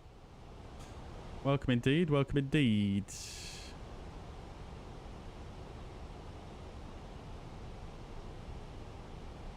We'll bring the VS back a little bit more so we can actually slow down. VS 500.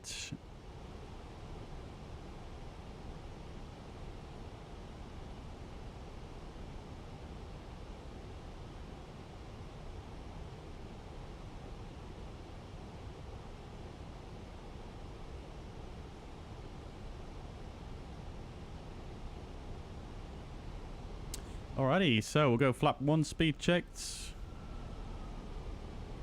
Flaps 1. Get the anti-ice on actually. I didn't plan for that in my performance calculations.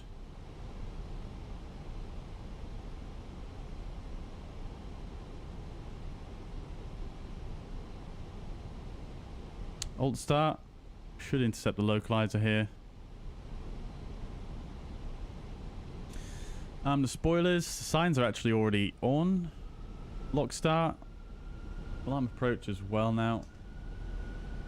And AP1+2. So Cat 3 dual, AP1+2, glide slope blue, lock star, alt star. Gonna have a slight level segment here.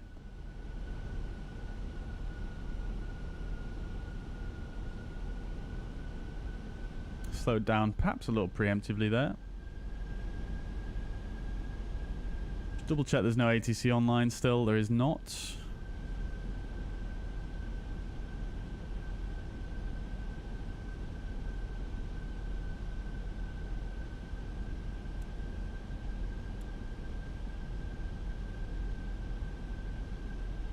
Beautiful. Okay, approach checklist we did not do. I've just been yammering on here. So approach checklist bar is set 1010. Seatbelt signs, they are on. It's not showing on the eCam for some reason. Minimum 468. Auto brake low. Engine mode set to normal. Approach checklist complete. Glide slope is live. We'll go flaps 2. Speeds checked.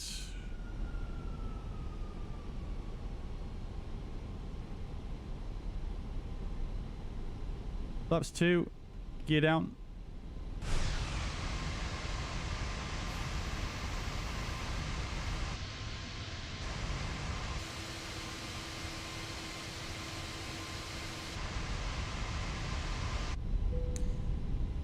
Lovely stuff. Glide slope start. Set the go around altitude, which is 3,000.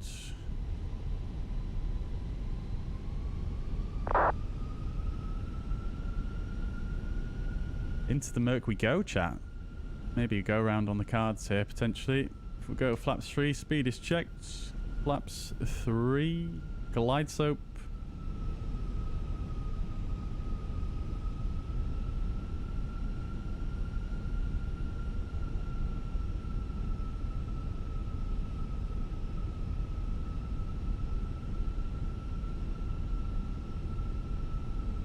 Flaps full, speed checked. Flaps full. Landing checklist. Go around altitude is set. Cabin crew advised. Eco memo landing no blue. Go, Landing check is complete. Commentator, take it easy, my friends. Sub-focus in Oxford. Nice, dude. Enjoy, enjoy, enjoy. Get the controls visualizer on, actually. I always forget to do that, but there we go.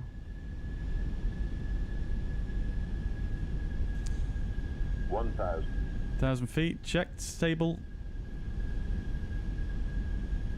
Let me just double check we've actually sequenced the flight plan here, which we have. Good.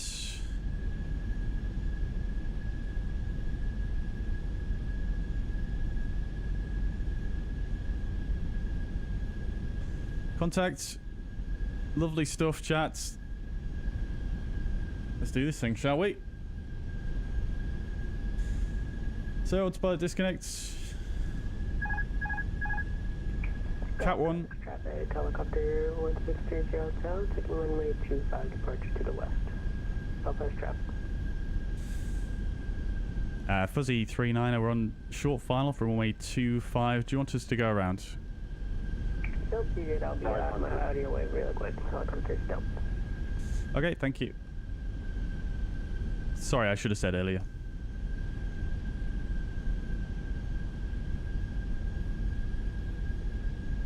Land.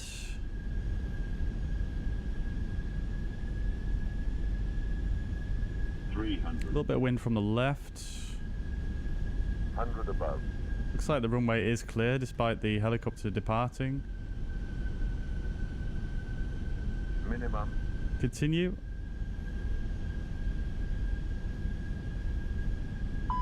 Auto thrust disconnect. Disregard. Light slow. 50, 40, 30, 20, retard.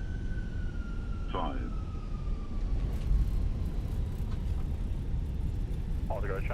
Spoilers. Decel. Reverse green.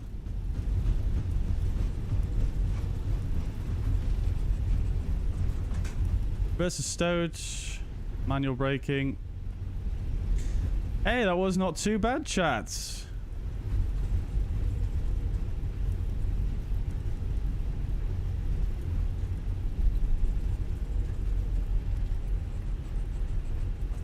Belfast traffic Fuzzy 39 vacating onto runway 35.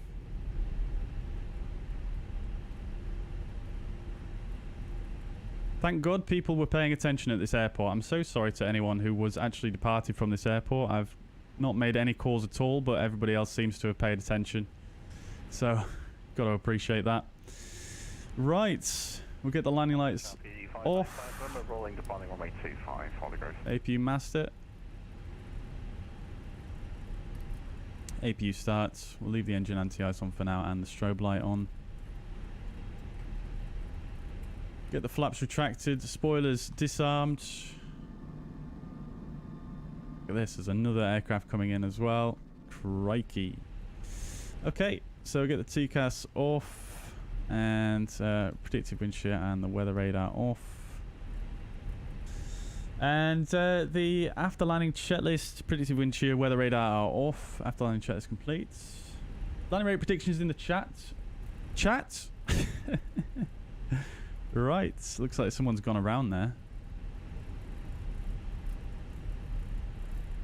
Right, let's speak to Mariner, shall we? Taxis via holding point Alpha 1 via Lima and Alpha via from Megabit.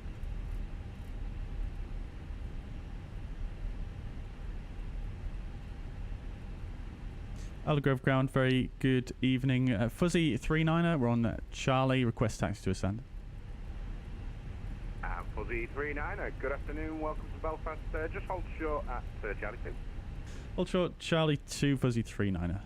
Good evening. And good evening, sir.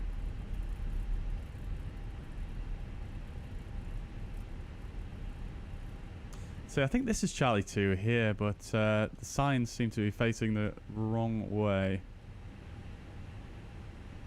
Charlie 2 might be further up, actually. Can't really tell, actually. Difficult. Fuzzy 39, once the A330-900 pulls out onto Lima, Continue taxi to stand 15 via Lima. After the A330 pulls onto Lima, stand 15 via Lima, fuzzy 39er. Alrighty. Cool, cool, cool. We'll get the strobes off now. APU is available. Lovely stuff. Lovely stuff. Alrighty. Looks like the Fenix seems to be rolling rather nicely on idle power at the moment, which is fairly unusual, actually, I feel.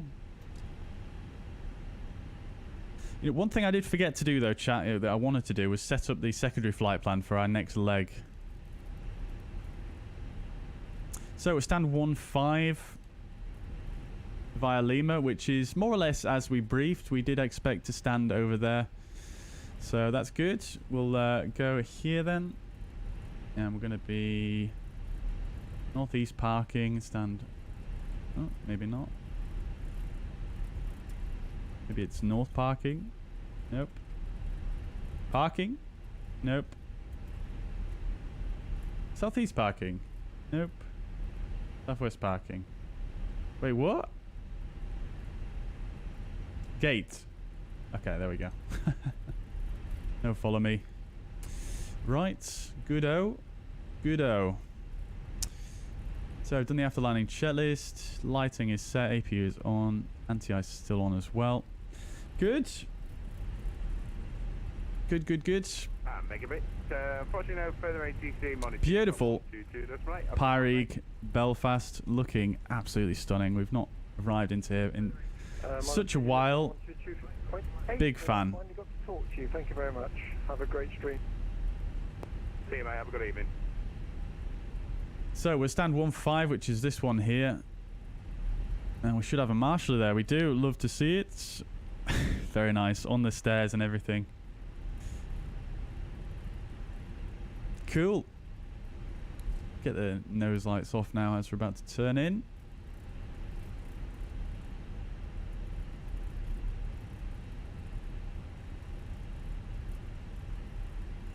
Martin says, how do you go back one page in the GSX menu? I'm just using the GSX keybind to show and hide it, and that basically... You don't go back a page, it just sort of resets the menu.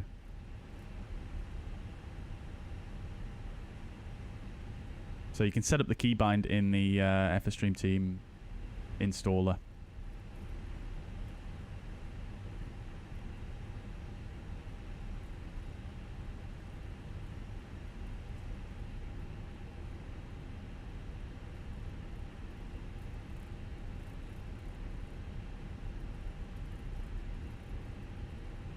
Looks like quite a good turn on to stand, I think. Marshall seems to be... No, we're a bit too far to the left. There we go. Keeping it coming, keeping it coming.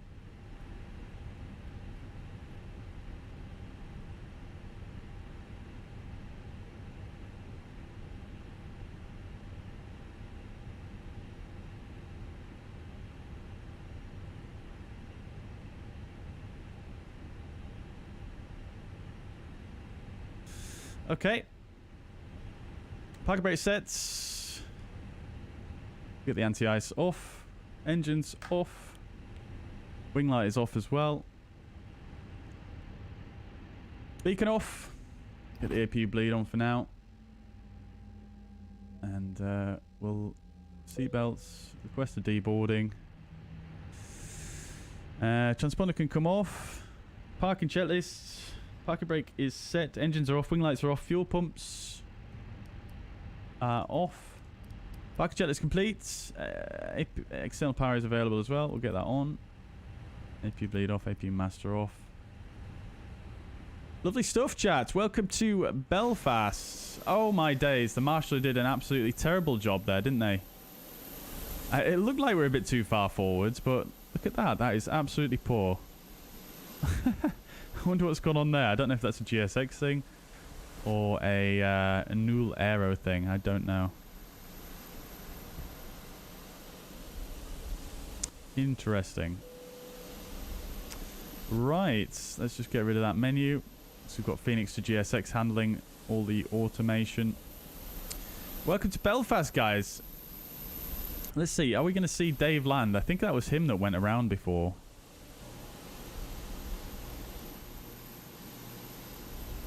not back around yet. Okay, good. So, very, very nice indeed. Like I say, landing rate predictions in the chat. Arrived at 16:02. We did do a flight on fuzzair at VA, so we've got that recorded on Newsky. I think that's possibly going to be quite a good score, chat, but let's have a look. It's a fairly good score. Let's have a look at that on the fuzz pad, shall we? Okay, so we departed at 15:11, so we're 10 minutes late, but we arrived 9 minutes after the scheduled arrival, so we managed to bring back a couple of minutes. So not too bad at all. We made a balance of $8,615, which is pretty nice with a full aircraft of 180 passengers. So yeah, great stuff. We did well there. And then regarding the pilot rating, we absolutely smashed that one. We got a perfect 10, which you love to see. And we also got a great touchdown, which is a fairly rare thing for me. But we've got a great touchdown, 1.17 G, 130 feet per minute. Distance from threshold, 508 meters. And max sense-line deviation of 211 and average 0.68. So very, very, very happy with that, considering I've not flown the Fenix really too much in quite some time. If we actually zoom in here on the map, we can have a look at where we landed. Oh, absolute perfection there, chat, I have to say. Don't mean to blow my own trumpet, but absolute perfection right there. Let's go. Did we get any close guesses? 130 feet per minute we have.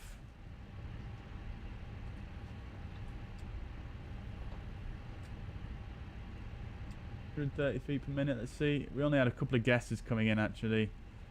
Stian got the closest there with 161. Nicely done, my friend. Jetty, I'm afraid you only just made your guess, so that one is not going to be counted. Dave went around due to an EasyJet. Fair enough, fair enough. Yeah, that's a shame. That's a shame that. I mean, to be honest, my calls on the approach there were pretty poor, I have to say. So don't do that if you're flying on Unicom, chat. Try and remember that you're actually on Unicom. I know it's sometimes difficult. Well, maybe for me because I'm streaming, but yeah, make sure you don't do what I just did.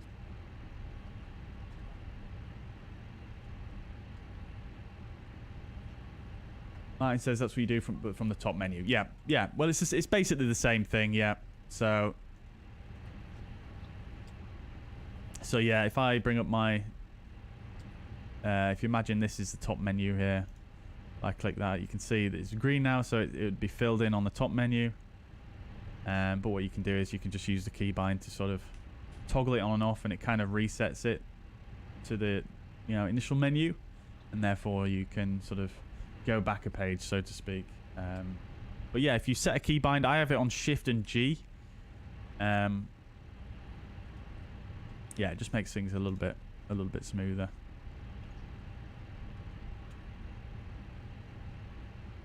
Alrighty.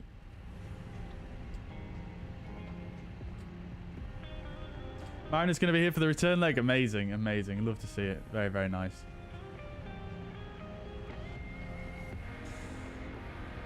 Alrighty, chat. Lovely stuff. Well, I am going to take a quick break. I'm going to take a quick 5 minutes, get prepared for the next flight. And yeah, we'll crack on, get back to Leeds Bradford and do the full scenery tour of Leeds Bradford V2 by Orbx. Looking forward to it. I don't think my landing in Leeds Bradford is going to be quite as good as that one, I don't think. Right, chat, I'll be back with you. Enjoy watching the passengers deboard for now. and the music as well. Guesses in the chat for what song's what. Another Metallica one here, that's a little hint. Pretty easy one, to be fair. Right, chat, anyway, back with you shortly.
Alrighty, chat. We are back.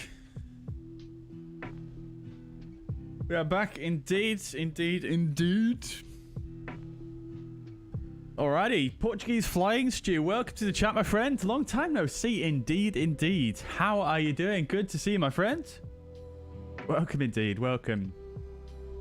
Ed, welcome to the chat. I'll be doing well. Good to see you. Is this an easy charter flight? I suppose it could be, yeah. But, yeah, I don't know. GSX chooses the stairs there, don't they? EasyJet have quite a big presence at Belfast, so, yeah, I don't know. We can pretend it is. Dreams. Yeah, it is, Stian, yeah. It is indeed. It is indeed. Good he is. Andrew Lowe, welcome to the chat. Hope you're doing well. Welcome. He says, do I have any kind of throttle detent mod on the TCA quadrant? I find the travel between idle and climb very minimal. Thank you. I do, yes, Andrew. Yeah, I do. I actually thought the exact same thing. When I got my TCA. So yeah, I do have a mod for it. I'll see if I can find you a link real quick. I actually ordered it off Shapeways, I think it was. Yeah, so it's this one here. So that's the link there. You can see actually in the picture the difference that it makes. It's actually really, really nice. Much better for manual flights. So yeah, check that one out. Check that one out. 69 Bravo Juliet, 13 radio check. Portuguese Flying Stew, wrapping up your multi-engine training. Very nice, my friend. Glad to hear it. I'm glad to hear you're still cracking on with it and it's all going well. Love to see it, my friend. Love to see it. How far are you going to go with it? Are you doing anything further from the multi-engine, or are you going for an ATPL or stopping at PPL, or what are you thinking there? But yeah, glad to hear it, my friend. Love to see it, my friends. Steven's recently rediscovered the Cranberries, so the song's fresh. Very good. I don't think personally I've ever actually sat down and listened to the Cranberries, but I do know a few of their songs.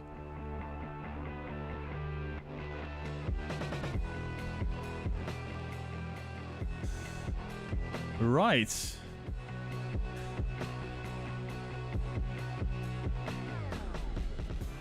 Okie dokes. So let's get set up for the next flight. So many passengers coming off here. Crikey. Right. Let's just make sure we've got the sim brief on the thingy.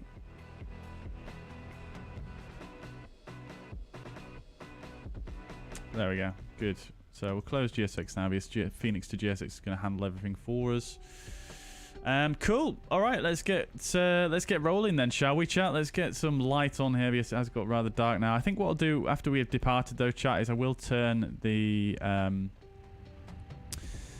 I will make it daytime, just so it's a bit nicer to see. Right, so let's have a look then, shall we? So we know the nav database is currently out of date. We'll get cracking. I'm not going to do an OFP brief chat because we just because we're doing the scenery preview today. I'm going to just save a bit of time by skipping that.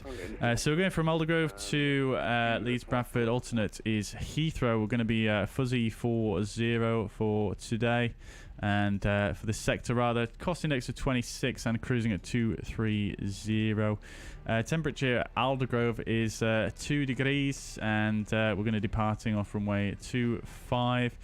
We can also just double check the ATIS, make sure we've got the current information. Tango 25 in use. Okay, that's good. So that's fine. QNH is still the same as well. All looking good there. So 25, no SID. We'll depart on a heading, and then we'll go EGAA 25, and we'll go 25 miles for an engine out SID if we need it. And that's going to be a radial of 247 degrees. So that's good. And then initial fix is going to be Lisbo, which is also correct. So that's fine. Good. And then RadNav page will actually clear out these guys. We don't really need anything tuned for the departure. It's like I say, I'll be departing on a heading. We're going to set up if we need to return to field in case of engine failure. So we'll go for arrival back onto ILS-25, and that should do it. In it B, we'll go and grab our load sheet, which we won't have just yet. We'll dismiss that because it should be deboarding on its own. Let's see how we're doing. It looks like they're pretty much done now. They're just making their way over there. Love to see that the fact that the doors, you can just see here, this door is actually open because this airport has GSX integrations, which you love to see. It looks like we've got some colleagues flying along. We've got an Embraer here as well. Is that Jetty Flies? I know he likes his Embraer there. So we'll import the next flight.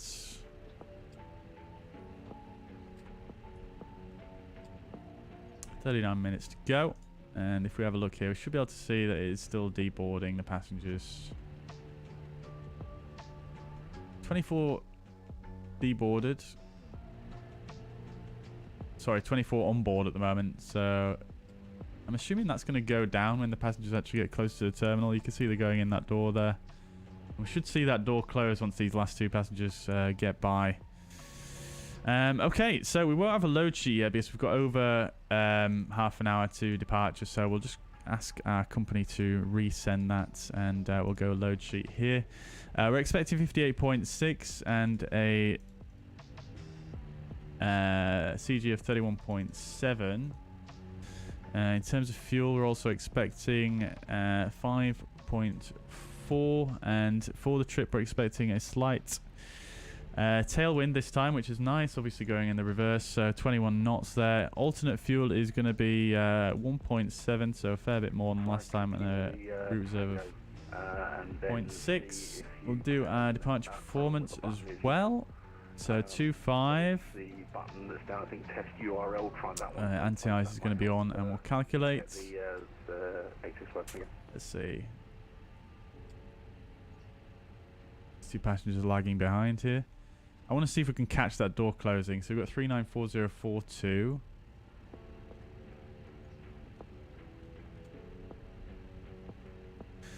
and 42 there.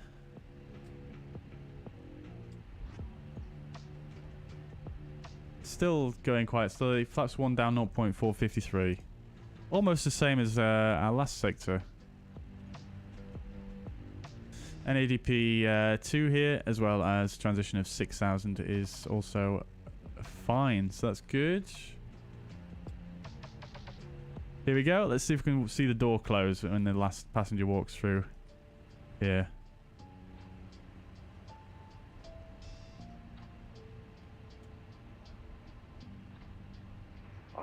I'll send you a link at some point, either Discord or something, for VATIS as well. That's for the most part quite big. Let's see. Oh, thanks, mate. I appreciate that. No worries. Go on. And all to go ground, Charlie Jet 69 Bravo Juliet with information Tango Span 13, British Aerospace 146. Go on. To Edinburgh. Oh, maybe they won't close until the baggage is done. So Jet 69 Bravo Juliet, clearance is to Edinburgh. Oh, baggage is done. The Papa 600 airway, climb altitude 5,000 feet and squawk 7635. Cleared Edinburgh, Papa 600 airway AE. Huh. Climb 5,000 and the squawk 7635. Kilo Jet 69 Bravo Juliet. Interesting. So Jet 69 Bravo Juliet, we're back correct. Let's investigate.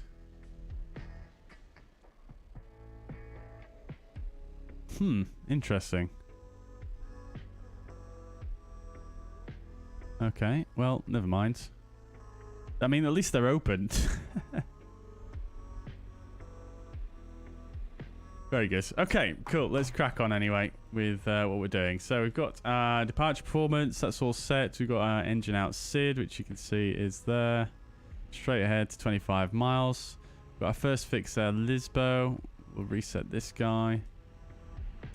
Our initial climb, not sure what that's actually going to be.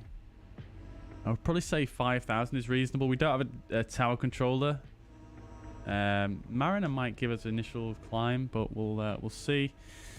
So yeah, speaking of which, let's get a departure clearance. So we're going to be fuzzy 40 this time. We're at stand 15.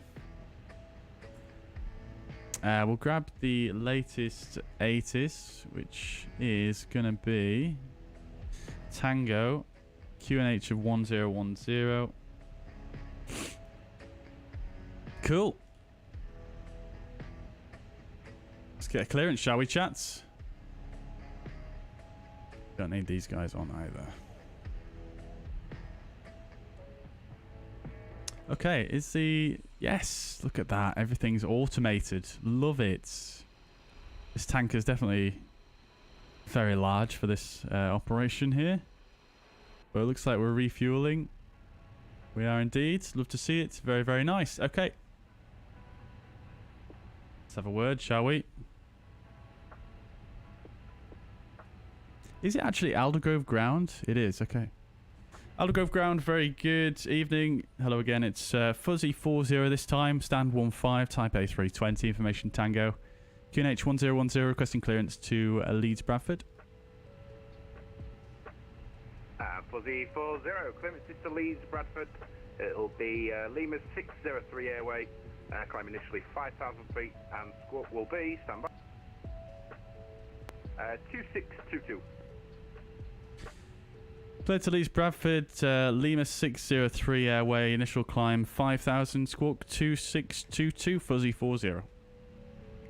And Fuzzy40, reback is correct. Cool, so 2622. Bravo, Juliet, request. Departure is going to be Lima 603 airway, which is what we planned for. Approved to release point X-ray. Let's make sure that's tuned in properly. Lima 603, so that's fine, all good there. Lovely stuff. So, initial climb 5,000 as I expected there. That's fine as well. So, all good there as well. Lovely. Righto. So, catering is happening. Refueling is done. We'll get the seatbelt signs on now. Good. So, cockpit preparation checklist. Gear pins and covers remove. Fuel quantity is 5.4. Seatbelt signs on. Ideas are in nav. Barref is set to 1010. Cockpit preparation checklist complete. We'll also just double check in the init B. Make sure we've got 5.4, 5.4. Yes, I did set that before we did the refueling, so that's all good. Lovely stuff, chat. Okie dokie. So we're just waiting on the passengers now, I guess.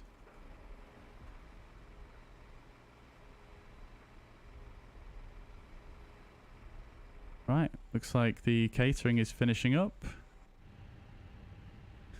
Good stuff. We're actually running a quite bit ahead of schedule here, chat, so...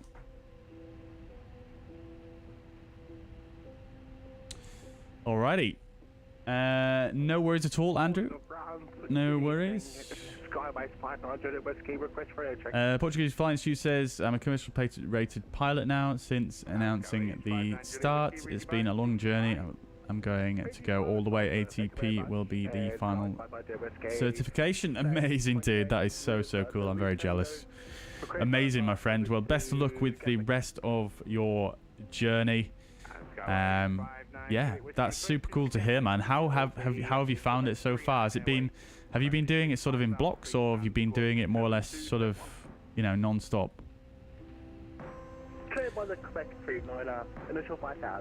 Oh, that's not you, Jetty. It's not an Embraer, it says.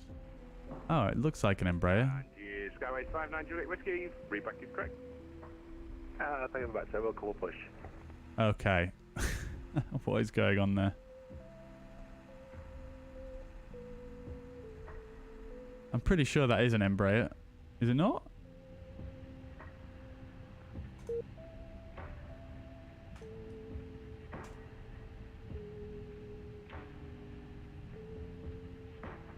Oh no, it's showing as an E190, but it's logged in as a Boeing a Bravo 462. I'm not sure what aircraft that is, to be quite honest. CLJ 69BJ. I think they're probably trolling whoever it is, so we're just gonna click ignore. See ya. Right. Okay. So then, Two cases back on above. Okay, yeah. So just waiting on the passengers now. Let's see if we get the door thing happening. I don't know when the passengers are going to start boarding. Should be soon.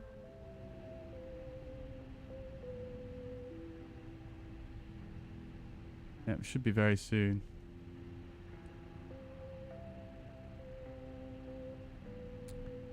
I'm not sure if this GSX profile is set up to do separate departures and arrivals, walking paths. We'll find out. All right, so let's do a departure briefing then. While we wait for the passengers to come on board. Oops, daisies, black screen. Right, so then. We departed Belfast Alpha Grove. This is 10-9. Airport elevation is 268 feet. We're currently here on stand 15. So we're departing runway 25. So we'll push back facing to the south, and then we'll taxi Alpha to Alpha 1 for runway 25. Very straightforward taxi. So that's that. Depart runway 25. Now, there's no real departure procedures here in terms of a SID at Belfast. So what we'll do is we'll depart straight ahead. Is it cold for you, ground? So what we'll do is we'll set the runway heading for the departure track. And then we are cleared to fly the Lima 603, which is this airway here from Lisbon. Required altitude minimum is 4,000 at Lisbon, which is accompanied with this note, which is no problem for us. So yeah, this is just really the standard departures from Belfast, basically just taking us off to the southeast there. Transition altitude 6,000 feet, which we've already covered. Not that much else to really say here. We can also jump over to the SimBrief OFP and I'll show you kind of how that looks off to the southeast there, over the Isle of Man, and then down towards Liverpool, and then up towards Leeds Bradford. We could maybe even give ourselves a direct to cut this off. I have had that before.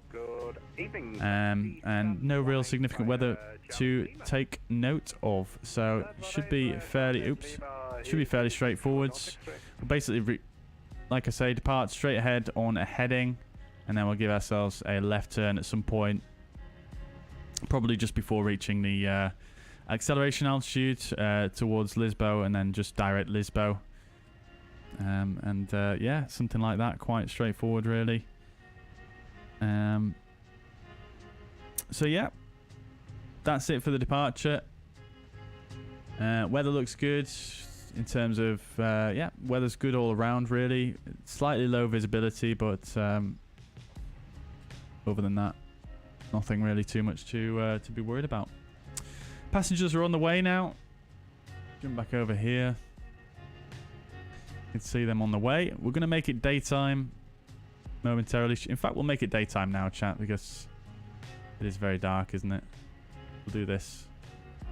We'll do this so it sort of feels a little bit late still.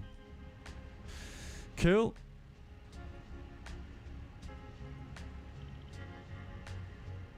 Okie dokies then. So, just waiting on the passengers now. Let's see how we're looking. Probably not got really any of them on board just yet. Yep, nope. Still making their way over here.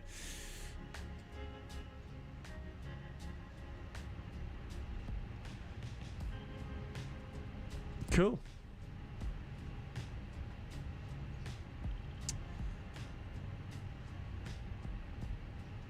Right, so departure time is 1700. So we've got 20 minutes, 1700 real-time UTC. So we've got a bit of time. These passengers, guess will probably take about 10 minutes to load, and then we can get underway. I have started the flight on Newsky, and I'll try and remember to record a replay for the landing in Leeds Bradford. Hopefully it'll be a decent one, but I can't imagine I'll have as much luck as we just had landing into Belfast with that butter smooth landing. Alrighty, Flying Stew says accelerated program, flying every day when I can, 12 months long, but with weather delays Maintenance instructor availability pushed back further. Greatest thing ever. Amazing, dude. That's so cool. That's so cool. Whereabouts are you based for your hour building and stuff like that? This is a top-notch review of what pilots go through. Stick around with Fuzzy if you want to learn something interesting. Thank you so much, Flying Stew. That's super humbling for you to say. Thank you very much, my friend. Glad you think my content is worthwhile watching. Dallas, very nice. Very, very nice. Good, good. New York Aviation, welcome to the chat. Hope you are doing well. What's up? When you upgraded your CPU, did you see a huge FPS increase? No, I didn't see a huge FPS increase. There was a slight increase, but I wouldn't say it's a huge one. It depends what aircraft I'm flying, to be honest. I saw a bigger increase in frame rate in aircraft like the PMDG and some of the other, you know, more... what's the word? The more sort of default aircraft, I want to say. Not default aircraft necessarily, but ones that comply to the SDK a little bit better, or simpler aircraft. With the Fenix, I didn't see much of an increase, which is quite sad because that's what I was hoping for. Yeah, I did see a little bit of an increase with the Fenix, but across the board, I wouldn't say it was huge, but yeah, definitely worthwhile, I think. And yeah, I think hopefully the Fenix will be a little bit more optimized at some point in the future, so it should hopefully, you know, become more of a worthwhile purchase, because Fenix is my main aircraft that I fly. But yeah, I wouldn't say it was huge, but it was worth it considering the upgrade I paid. You know, I sold my old CPU, but which brought the cost of the new CPU down to really minimal cost. So yeah, I think it was worth it. Not a huge increase. So that being said, like I say, if you do fly the default aircraft, or you know, less complex aircraft like GA or private jets, things like that, you probably will see quite a large FPS increase because they're a lot less CPU intensive.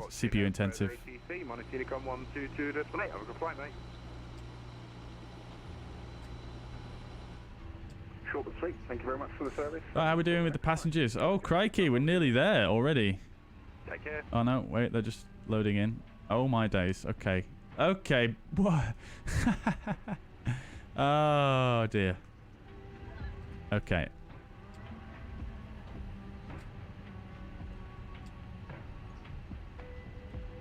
Dear, oh dear.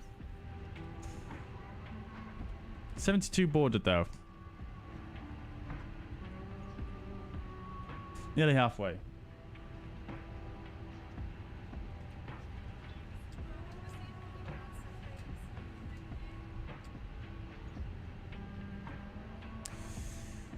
Okie dokies. Alrighty, alright. So I hope you guys are enjoying the stream today. It's a little bit faster paced than normal, I think, this stream. Normally we do the full sort of OFB brief shebang, but today it's a little bit more condensed. But yeah, I'm quite enjoying it actually. It feels a little bit more streamlined. I feel like I've got more time to speak to you guys in the chat. Alrighty. Let's see if we can find a cool track from this playlist real quick.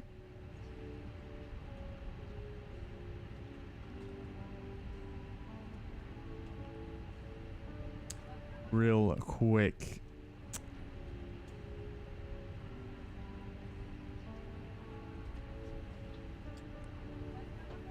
Alright, yeah. Beautiful track. Beautiful track. See if anyone can guess this one.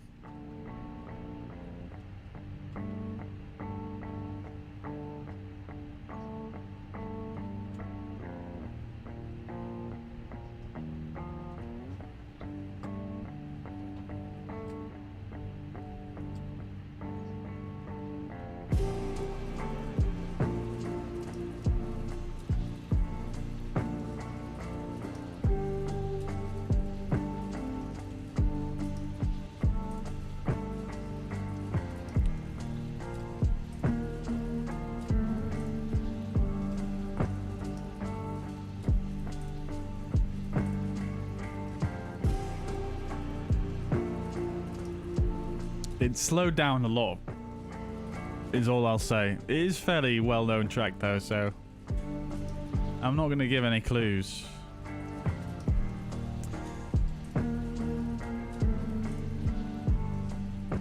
Do hit the thumbs up button as well, chat, if you're enjoying the stream today. Oh, yeah, nearly there with the passengers by the looks of things. Let's start the APU master. And APU starts.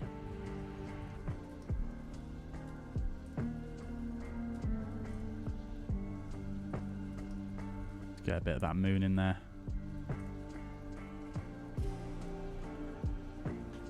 Oopsie daisies.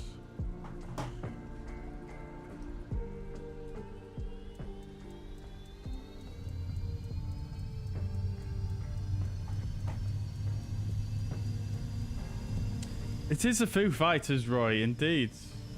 It is. Pickles, welcome to the chat, my friend. Hope you're doing well.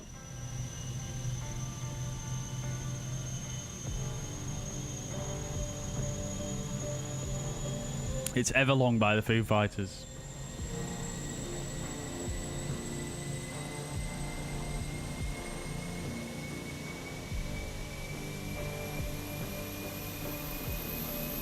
I'm doing well, yeah, thank you, Biggles. Doing very well, yeah, thank you. Except for a little bit of a cough, but I'm doing okay, yeah.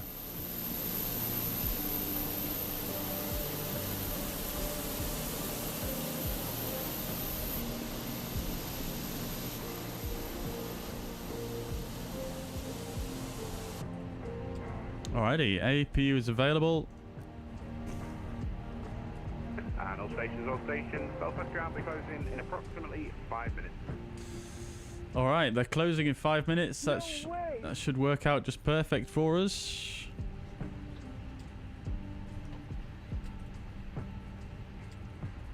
We're going to be departing actually right on time. Have a nice evening from EZ6 for Golf X-ray. And thanks for flying. Good evening, sir. Cool. If you want to see more, make sure to subscribe to him on Mariner Halley on Twitch. What the?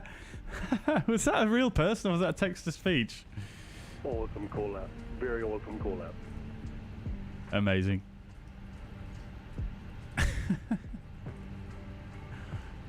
Right, last of the passengers coming on board here. Love to see it. We love you, Haley. Right, let's get the music turned down for the departure here. One thing I did forget to set though is the runway heading for departure here. So we'll pull the heading 247.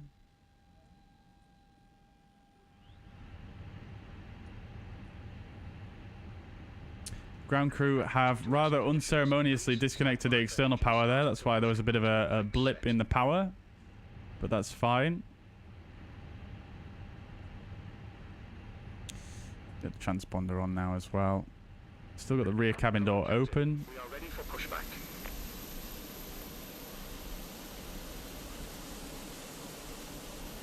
They're waiting for me to do that?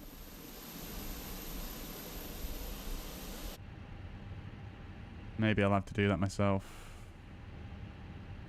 Sometimes the back left door just doesn't seem to work with GSX for whatever reason. Departure check completed. Bypass pin inserted. Cool. We do have a company message. Compliance, good. Makes things easy. We don't have to change anything.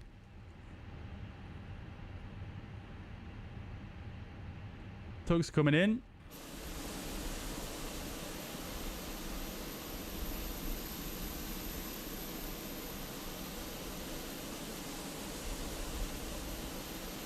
Dead SDK, welcome to the chat. Hope you're doing well. Mariner getting his stream published. Yeah, guys, if you go and check out Mariner's channel, Mariner Halley on Twitch. He's currently streaming. He's our controller today. Good friend of the channel. Go show him some love. Tell him I sent you. Right. I think we're ready to request pushback now. We've had 3 minutes on the timer. We'll get the APU bleed on. We'll get the beacon light on. And before start, checklist parking brake is currently set. Takeoff speed and thrust to 394042, 53 degrees of flex. Windows are closed. And the door is closed as well.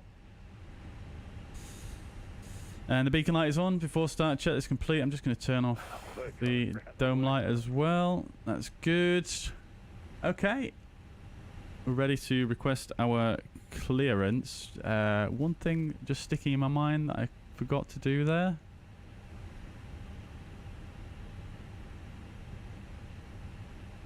I don't know what it was.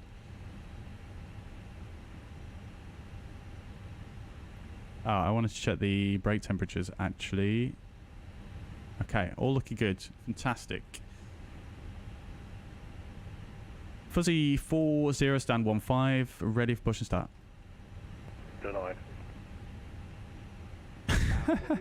Denied. Stand 15, push and start through to release point X-ray. Push and start, prove release point X-ray, Fuzzy 40. Thank you so much. Right. Due to icing conditions, please stand by for engine start until push completed and brakes set. Okay, parking brake released. Commencing push. Due to icing conditions, please stand by for engine start until push completed and brakes set. Yes, go 859 Juliet Whiskey tonight. And go is 59 Juliet Whiskey. Alrighty, engine mode set to 2 ignition starts. We'll go for an engine 2 starts. We'll go Zulu for 5 minutes, okay.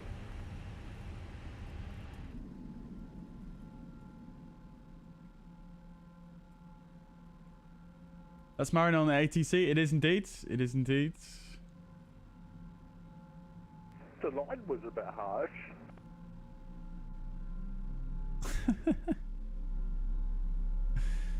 Do not be late for Mrs. M, please.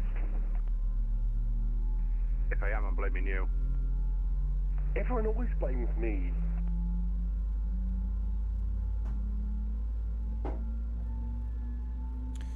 Right, I'm not sure if the actual tug release points are on this scenery. I can't remember seeing them last time, but...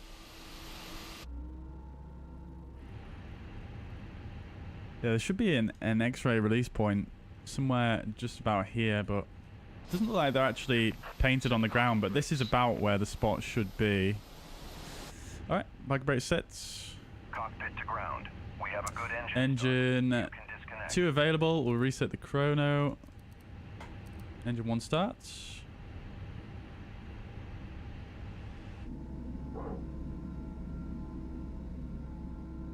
Little bark there. Hey! Cyclone Messiah, welcome to the chat. Hope you're doing well. I'm not a real pilot now, unfortunately.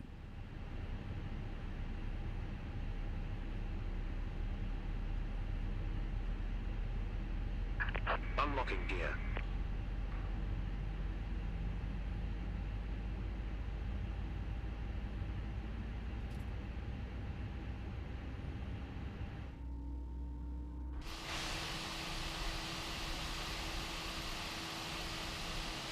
Tow truck disconnected.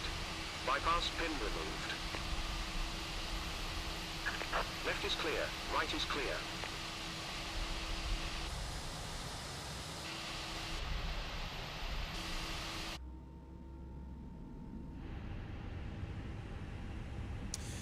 Alrighty then. Engine 1 is available.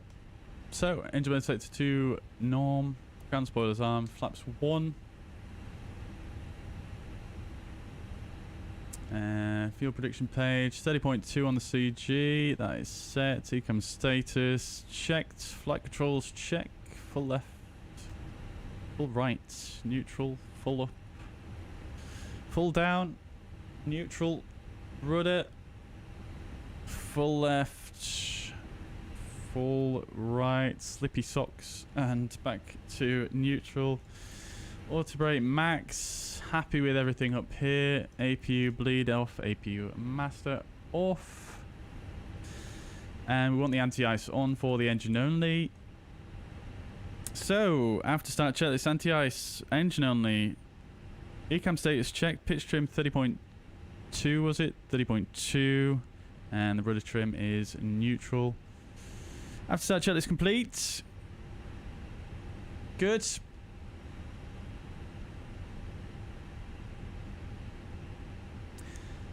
Fuzzy 40, release point X-ray, request taxi. Fuzzy 40, taxi, holding point Alpha 1 via Lima and Alpha. Alpha 1 via Lima and Alpha, Fuzzy 40. Alright, everything is briefed. Taxi lights on. Parking brake released. Let's just see if it'll roll forwards whilst we just check our company message here. Should have the final load sheet, I imagine. Oh, okay, let's just ignore that one. There we go, rolling forwards. Love to see it. Very, very nice. Off we go. We've got the weather radar and predictive wind shear on as well now. And we've got a short taxi out, so let's just bing bong the cabin. Takeoff config test as well.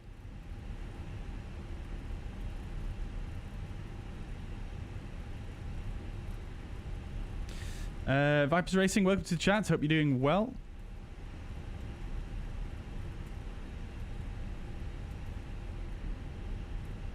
For the MCDU, using tablet. No, I don't use a tablet for the MCDU. I'll just use a mouse.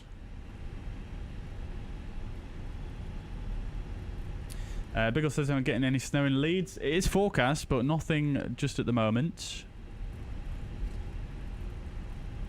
Stian says we're a little surprised to see how cold it is all around Europe. Yeah, it is. It's very, very cold all over Europe at the moment.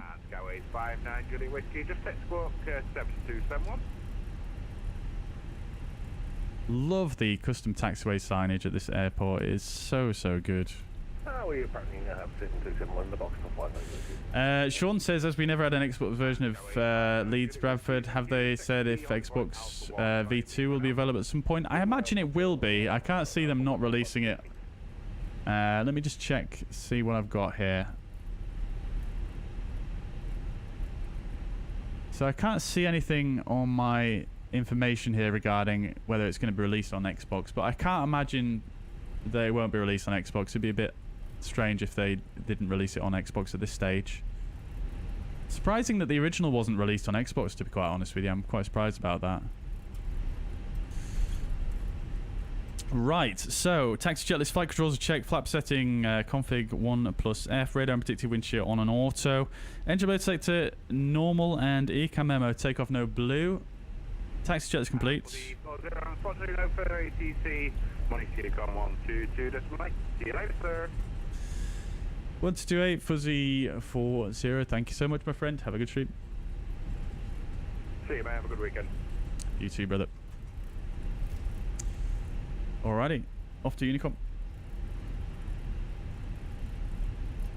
So, lineup checklist. Takeoff runway 25, confirmed. TCAS will put to Tara in a minute, and PAX 1 and 2 are on. Lineup checklist complete. Aldergrove traffic, Fuzzy 40, lining up runway 25 via Alpha 1. Aldergrove traffic. Ground textures at this airport are absolutely sublime.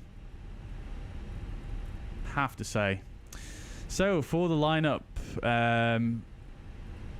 we've got Climb Blue, 5000 Blue, 1 FD2, and for the departure we're going to depart straight ahead with a left turn on the heading, and then direct Lisbo. Engine fairly straight ahead to 25 miles and holds. Not going to happen though, is it? So we'll come to a stop here just so I can get the Tara on. So Tara,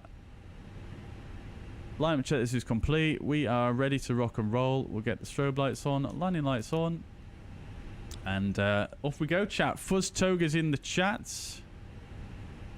Let's spool them up.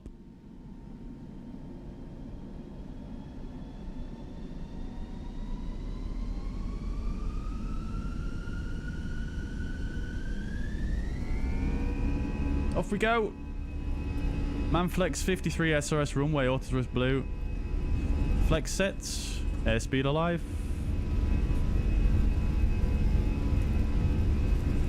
Need to keybind that chrono. 100 knots.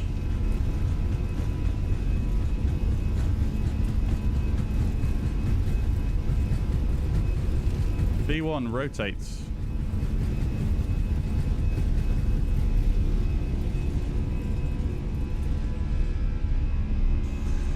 Runway track, positive rates, gear up.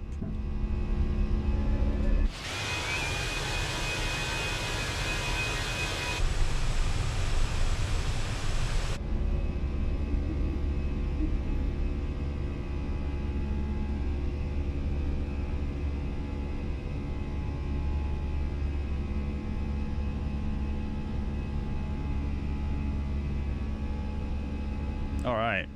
Lever climb, open climb, thrust climb, auto thrust. Give ourselves a left heading. And we'll pull the heading.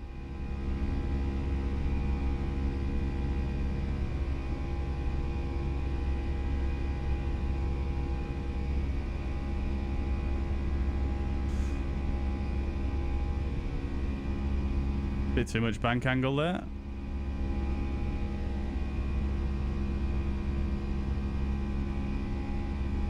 Go to 140, I think. Maybe 120 actually, sorry.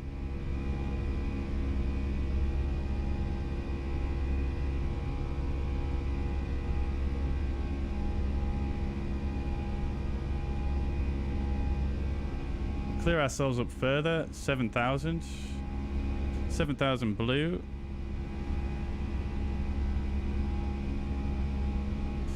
We'll pull for standard, and we'll go direct Lisbo, nav.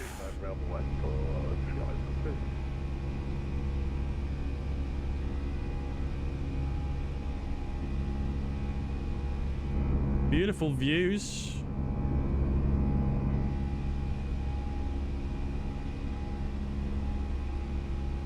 Okay, so we're at the S speed. Speed is checked. Up 0. Oofed. Oofed. This is a blanket of cloud here.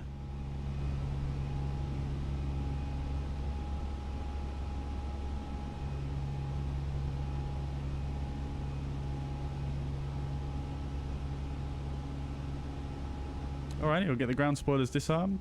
Nose lights off. Bing bong in the cabin. AP2. And we might as well clear ourselves all the way. 230. That level 230 blue. Alt blue. Lovely. That was pretty nice. I think the last time we departed Aldergrove, I forgot to actually pull the heading and we absolutely balls that up. But this time, worked out pretty well. It was just difficult to work out the heading whilst I was trying to hand fly there. Obviously, in real life, you would have ATC to give you that heading. Cool. Nice little departure there. Biggle says, what is flex on takeoff? So flex is essentially you're basically telling the aircraft the outside temperature is higher than what it actually is.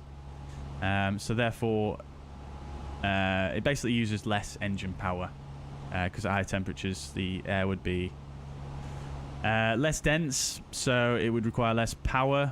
And yeah, basically you would tell the aircraft that it's a higher temperature, it uses less power, it basically reduces engine wear, and yeah, that's the main reason it's used. Hopefully that makes sense.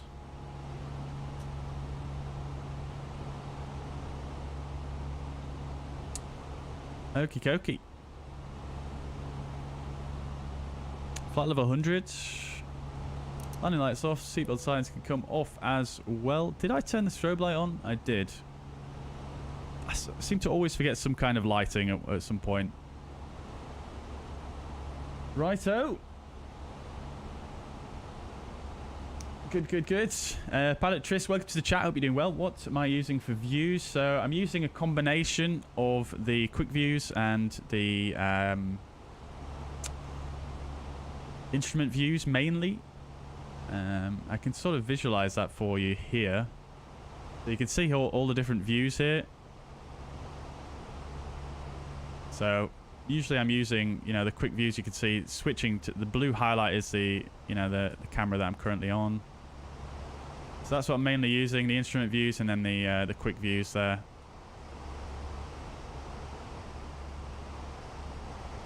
That's what I mainly use, and then I've got my custom views, which it won't show here. Custom views for, you know, in the cabin and things like that. Hopefully that helps.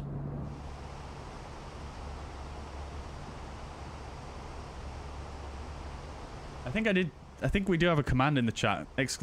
camera, or cameras, where I explain that in a little bit more detail.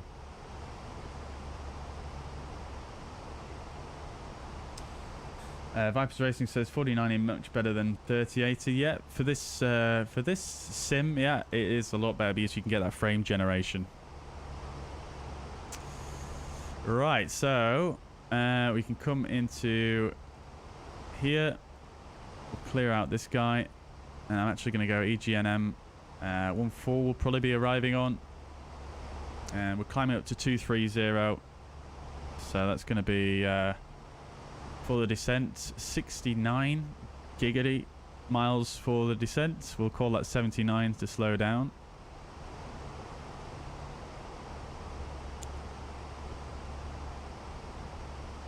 Just because our flight plan, I think we've got the Leeds Bradford NDB in it, which is not going to give a great calculation for top of descent.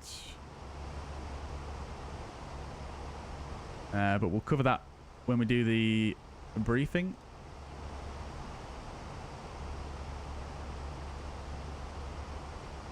Oh, we don't actually now. We've got Pole Hill as our last one. Okay, fine.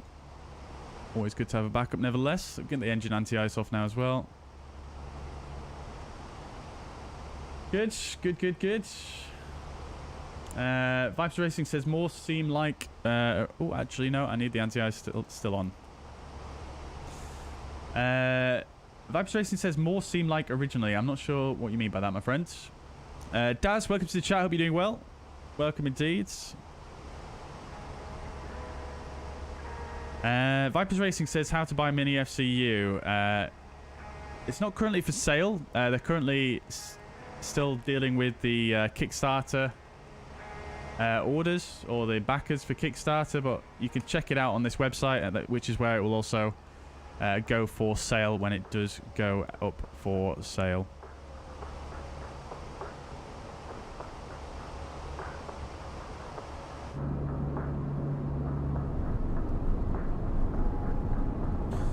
Tell you what I'm going to do, chat, is I'm actually just going to make this a bit smaller here, just because it's quite big, isn't it? Oh, Hayden, that was you denying me. Good banter, my friends. Good banter. Depixel, welcome to the chat. My good friend Mariner sent me. Amazing, dude. Amazing. Well, welcome to the chat. Hope you're doing well.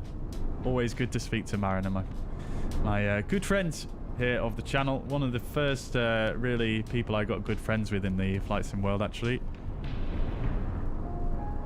And the only person I've actually met in person. ! Cameras, it should be Pilot Tris. Sorry, I typed it wrong. One of those should work. Pilot Tris says, I need to do a new AIG model matching video. Yeah. A lot's changed since I did my original one, hasn't it? So, yeah, we probably will do that at some point. It's just, it's not super high up on my list of priorities at the moment, I'm afraid.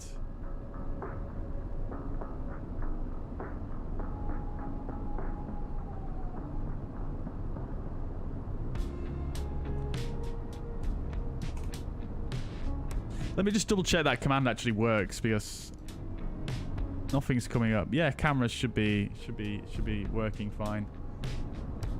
Is Nightbot here? Is Nightbot actually in the chat?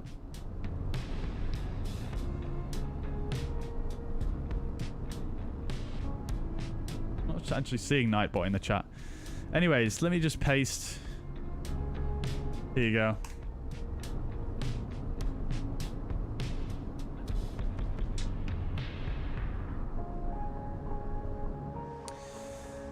Alrighty, coming up to 230. Oh, we can definitely turn the anti-ice off now. Too busy looking out the window.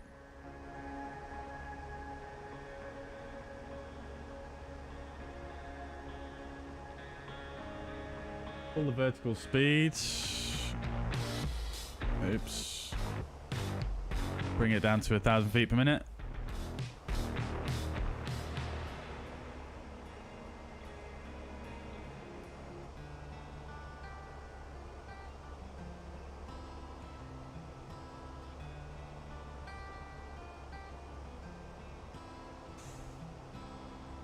Cool.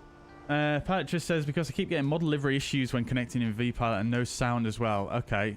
Interesting. Now, sometimes the issues on VPilot might not necessarily be to do with your installation of AIG. So let me just bring up the fuzz pad real quick and I'll kind of try and explain. Oops. There we go. So, in the VPilot window here, let me just do this one more time here. There we go. So if you type in .aircraft, oops, .aircraft like that in the VPilot window, you'll get this guy here. And this will basically show you how VPilot is doing its model matching. So you can see at the moment we've got this Ryanair 97 Echo Kilo. Type code Boeing 738, and it's matched to a 737-800 Ryanair with FS traffic. So, yeah, that's worked perfectly. But sometimes you will get it where it doesn't match correctly because either the user has put in either the incorrect call sign, or they're using, you know, a virtual airline, or they're using something that isn't necessarily covered by those packages. So it is always worth checking here to make sure that it's not necessarily, you know, to make sure it's not an issue with the user's call sign or the type code before, you know, blaming it on the model matching, if you know what I mean. So that might be something to check first, and then you can sort of decide whether you need to. Let's see if I can find an example here. Okay, so here's an example. You've got Aer Lingus 2122 here, A20N, and it's matched to an A320 Aer Lingus. I imagine that's because there's not a... Well, actually, that probably should have matched properly. But as you can see, it's not. It's not a great example because most of these are matching pretty well. But one thing I will also mention as well is the model matching in VPilot. It isn't perfect. It doesn't always work, you know, absolutely flawlessly 100% of the time, so that's also something to bear in mind. We'll get the TCAS 2 below alt cruise now. So yeah, just something to bear in mind. I'd probably check there first. I'm not sure about the no sound issue though. That is a bit strange, but yeah, so that could potentially be an installation issue maybe, but I've not used AIG in quite some time, so I can't really help you with any diagnosis of that, I'm afraid. Soren, dude, thank you so much coming in with the 5 gifted memberships. Thank you very much, my friend, for your continued support. Much appreciated. Congratulations to everyone that received a membership there, and make sure you give some thanks to Soren for gifting those. Lovely stuff. Thank you so much, Soren. Right. Let's get ready for the arrival, shall we, chat? Because it is, like I said, like the outbound leg was a very short leg. No A to C on still, so we'll go by the METAR for the weather information and things like that. So let's initially come in here and do the perf page. We're going to be runway 14 for the arrival. So let's come to METAR, EGNM. QNH 1012 still. 1904. And the temperature is 0. We're going to be doing the ILS 14, which we need to just punch in there. ILS Zulu 14, no start and no via. So that's good. The minimum then is going to be 874. And we're going to do config full landing. So that's all good. NADP2 for the departure, for the go around if we need to do it. So that's all good. Lovely stuff. Right, so just double checking here. ILBF 11090, 3.5 degree glide slope. All correct. Good. And then coming down to here. Final approach fix at 3000 is correct. And then the go around is straight ahead, then back to LBA at 3,000 feet. So that's all correct as well. Good. Okay, so we'll have a look at our arrival performance as well. Runway 14, refreshing the meta, apply it, and weight 58.6 plus 3.5, so 61, 62.1.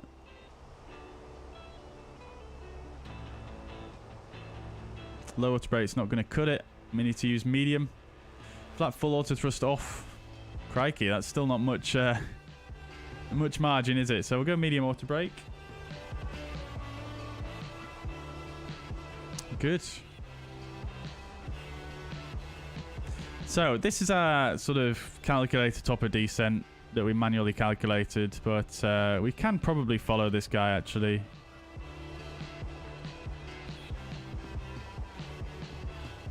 Let me just have a quick look here, actually. Yeah, so we're going to go vectors from Pole Hill and vector ourselves round. Yeah, cool. I think probably the managed descent will probably even get us... probably get us in a bit low, to be honest. So let's just set up EGNM... 14. We'll set up a 10-mile radius ring to remind us when we want to be at 3,000. Actually, having said that, we want to be at around 3,500 feet there because the airport elevation at Leeds Bradford is 674 feet. And then we'll do a 30-mile ring as well to remind us where we want to be at flight level 100. See, that's calculated as at flight level 131, but that's fine because we've got a little bit of extra track mileage. Okay, good. So we've got a bit of time then to do a arrival brief.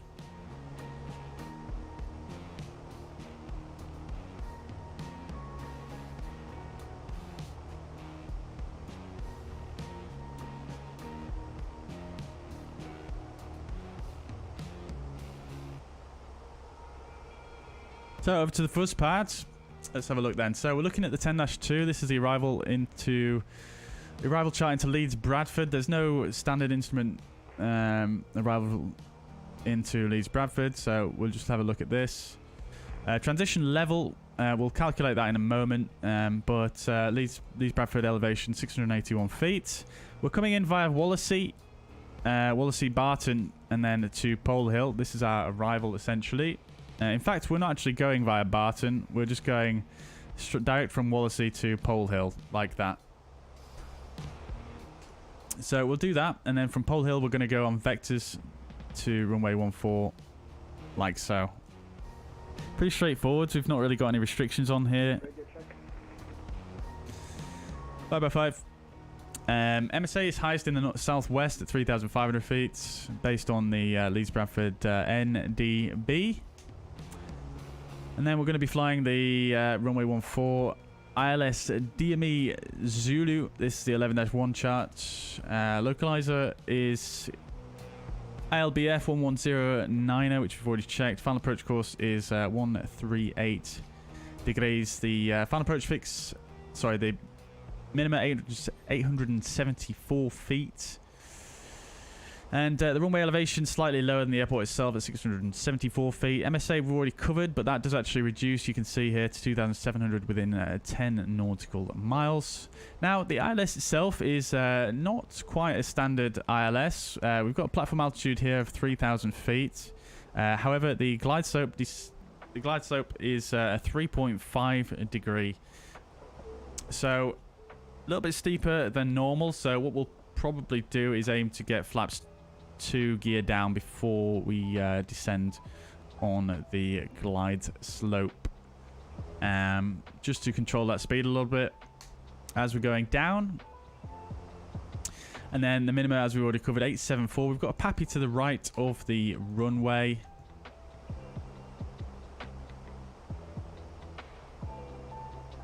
And then arriving, taxi in. This is a 10-9. As we've already seen on our calculations, we're probably going to have quite a long rollout. So we'll probably, if we can stop before Delta here, we'll take a left onto Delta and then taxi up Delta, Alpha, and then we're going to pull into actually stand one of these stands here. I think it's stand 8 with the jetway, just so we can see if that stand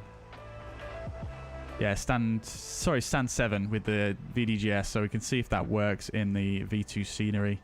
So it's going to be a Delta Alpha, stand number 7. If we can't make it off at Delta, we'll just backtrack runway 14 and then go Delta. And then we'll do a full scenery tour of Orbx Leeds Bradford V2.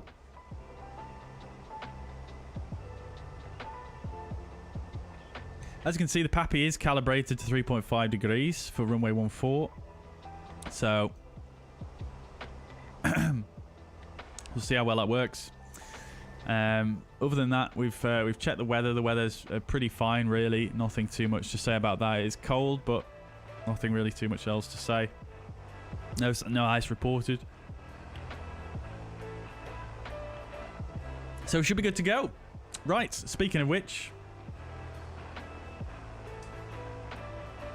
let's come back over here. We're hit our top of descent there, so let's start on down. We'll go to flight level 120 and we'll push. So speed, so we've got Des, Alt Blue, flight level 120 blue. We're off down.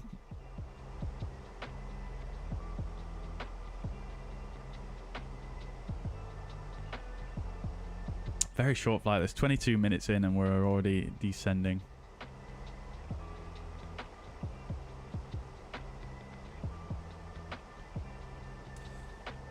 Alrighty. Stian says I recognise this one, but I think I missed your message earlier. I'm not sure which one it was. I don't think we've had ever long again. Not sure. Sorry, I should have been more on the ball with that one.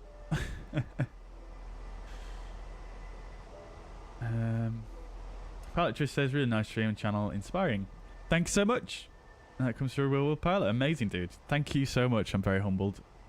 Always humbled when a real pilot says they enjoy the content and they find it inspiring or entertaining or informative. That's super, super humbling. Thank you so much. Glad you're enjoying the content and thank you very much for being here. Roy's going. No worries at all. Hope you've enjoyed, my friend. Have a fantastic evening, and I'll catch you again probably next week, next stream. But thank you very much for being here, my friend. Alrighty, so we're not really catching this this vertical profile here. Excuse me. So we'll pull the speed and we'll just give a little bit more, 315 knots, I think, initially.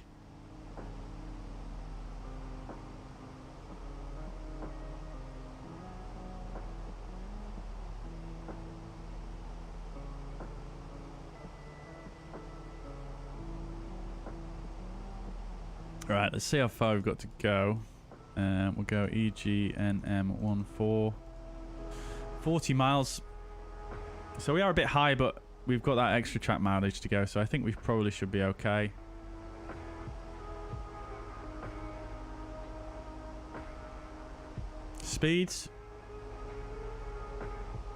There we go. We caught the profile. That's why it's going into speed. Thrust idle.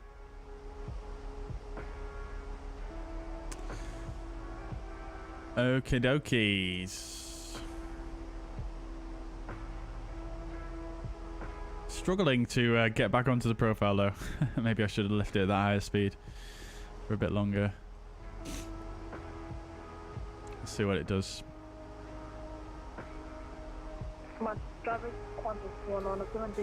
Yeah, so guys, if you are enjoying the stream today and you haven't already, please do hit the thumbs up button.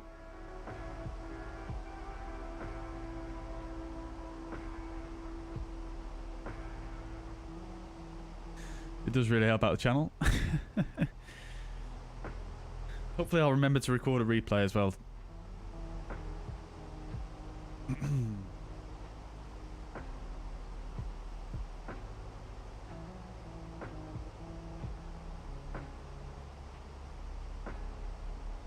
We are catching the profile here, just pretty slowly.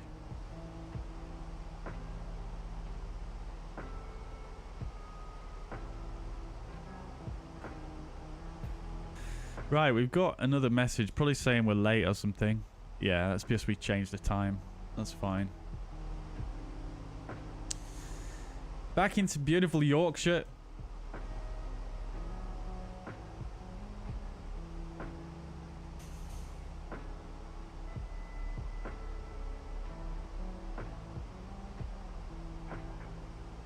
Right, there's the... Oh, we don't want alt start, so let's keep going down. Transition level I never actually calculated, did I? Right, we've got 1012. And 5,000. Flight level 65.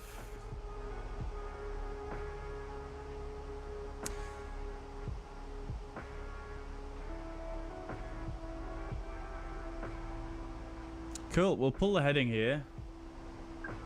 First idle open descent heading. Flight level 70 blue, alt blue. Decelerating. Give ourselves a left heading here actually.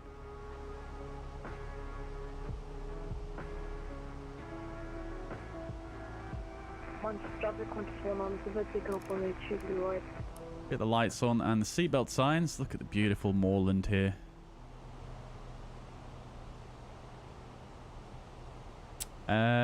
Right, let's just check VATSIM, make sure there's no one around us. We're actually the only arrival into Leeds. Okay.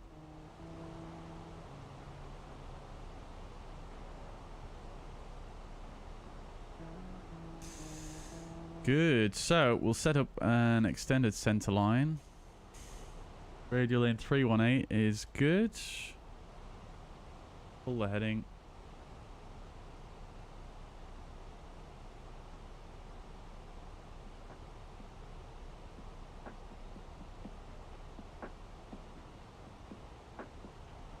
Right, so we'll come down, we'll set 3,000 and we'll 1012 it. So approach checklist, bar off is set 1012 on both sides. Seatbelt signs are on, minimum 874 is set, auto brake medium, engine mode select to normal. Approach checklist complete. Was that song Creep Radiohead? It was indeed, yes, it was. Sorry, I was gonna say it was Radiohead a minute ago when Stian mentioned that he recognised it. But I was alas, I got somewhat distracted.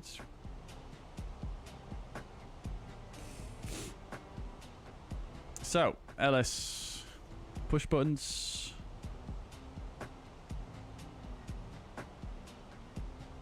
I am going to start recording the replay now because I will forget otherwise.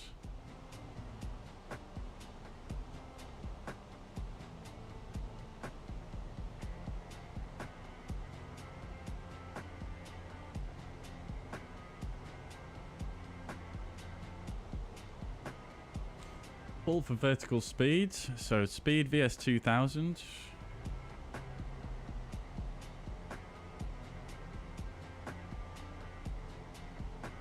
And I'm going to pull the speed as well. And we'll activate the approach phase.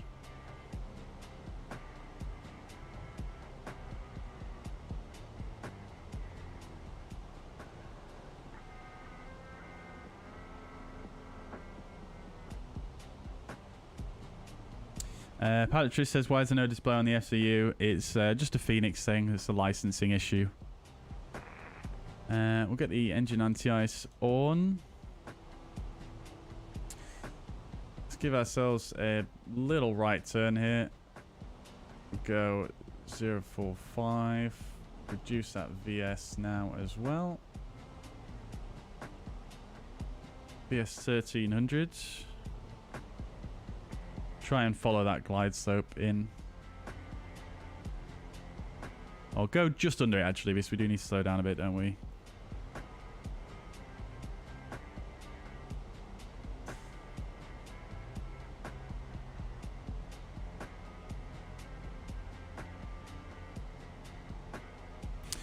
Okay, manage speeds. Reduce the VS a little bit more.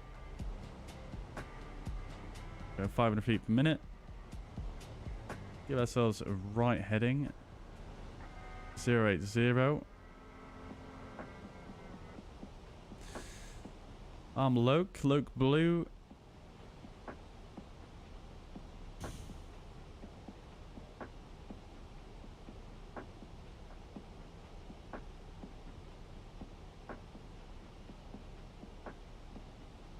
And we'll go flaps 1, speed checked.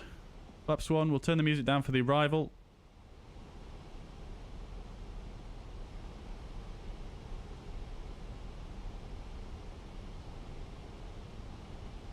Wow. Quite a low vis arrival again. Oh, look at that. Beautiful.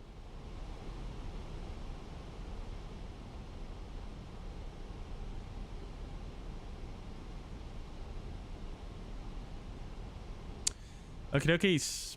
Flaps 2. Speed checked. Flaps 2.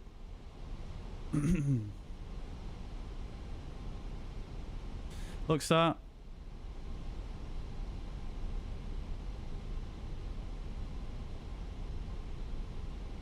Flaps 2 set, gear down. As briefed. We'll arm the ground spoilers as well. 2,000 feet is checked.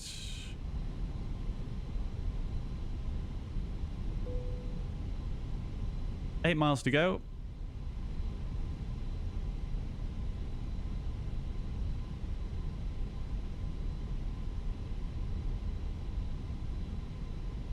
VS minus 300.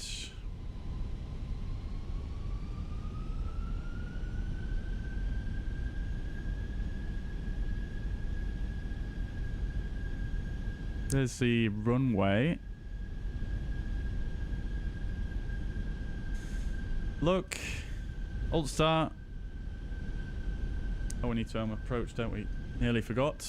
Glide slope blue, Cat 3 single, AP 1+2, Cat 3 dual, glide slope start.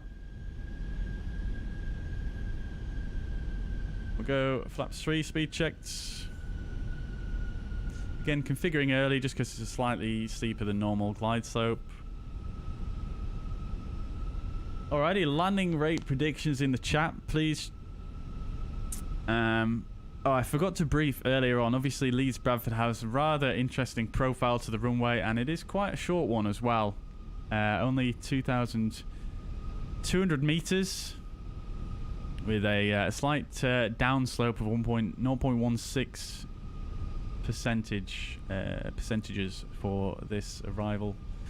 So it could be interesting. Got to make sure we don't overflare, so we don't float down the runway.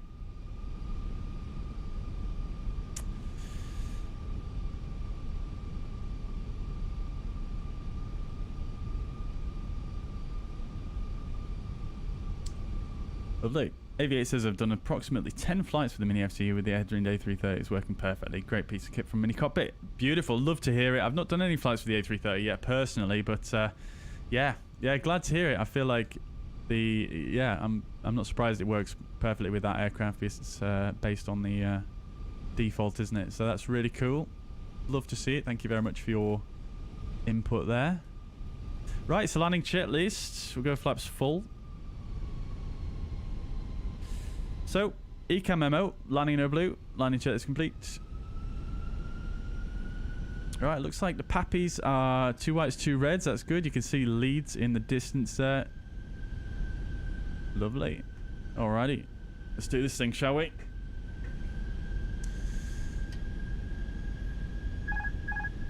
Autopilot disconnected. Cat 1. 500.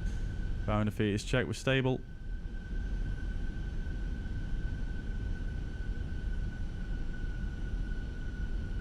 Might just cheekily go a little bit below the glide slope here, just to give us a bit more wiggle room regarding the flare, because of the dip in the runway. Land. Don't want to go too much below it though. No longer than, no more than that. 300.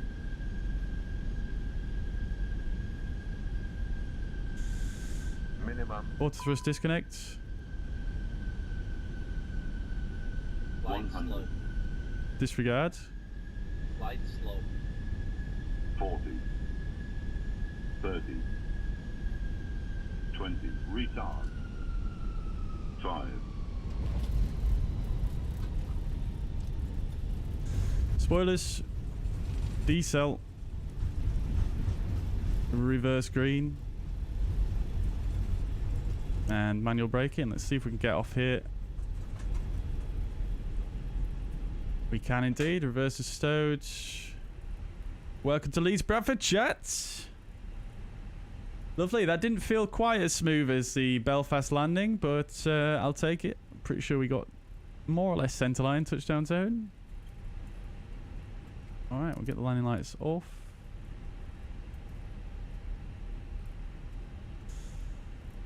APU master. APU starts. Predictive wind shear and the weather radar can come off, as well as TCAS and the transponder. Get the flaps retracted and the spoilers disarmed. Oh, look at that.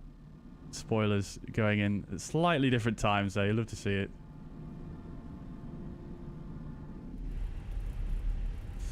Righto. After landing checklist, radar and predictive wind shear off. Not sure if I already said that or not. Beautiful. Oh, look at that. We've got a Wizz Air there. Is that a 321? Oh, I think it's a 320, isn't it? Neo. Right. I forgot to announce anything on Unicom. Oops. Leeds Bradford traffic fuzzy 40. We are on Delta taxiing to stand 7 via Alpha Leeds Bradford.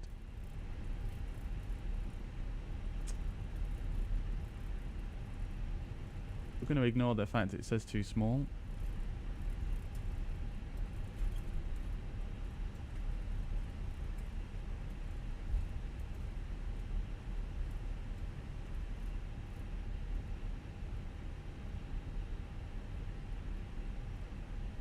Righto, welcome guys. This is Leeds Bradford V2 by Orbx, as you may have seen if you were here at the start of the stream.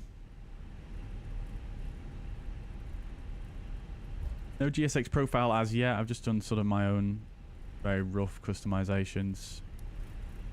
Oh, I left the strobe light on, bugger. Please don't mark me down, Newsky. Right, so we're looking for stand number 7, which is just coming up here. Number 8's here.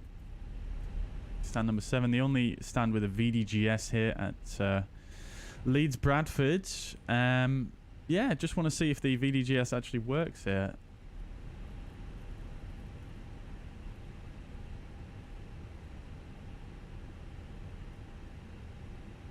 Doesn't look like it's come on.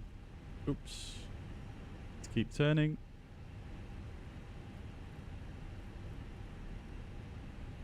Yeah, it's not working. Must just be a model. Fortunately, we've still got a marshaller. And I feel like my tail is a little bit over to the right of center line here. I'm trying to get it round.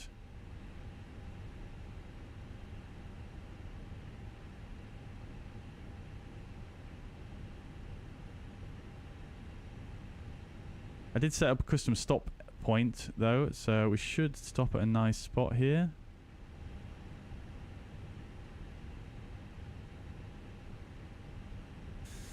Okay. Parking brake set. Engine anti-ice off. Wing light is off.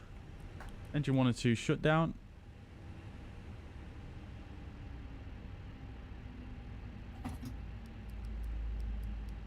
Fuel pumps off. Beacon light off. Seatbelt signs off. Press deboarding. Good. Parking checklist. Parking brake set. Engines off. Wing lights off. Fuel pumps off. Parking checklist complete. Lovely stuff. As a ground crew connected the external power they have, so we'll get the APU off. Jetway is coming in. Lovely stuff. Lovely stuff. I think we parked a little bit too far forward there. Sorry, we stopped a bit early actually, potentially. We see it's not fully aligned. Oh, it's not the greatest, is it? It's not the greatest. Yeah, we're supposed to stop here on this wider line. Oh well.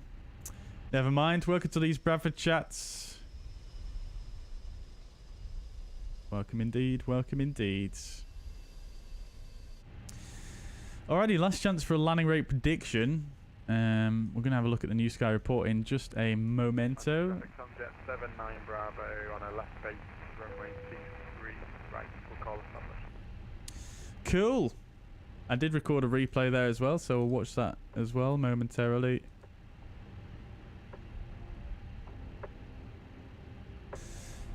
Alrighty.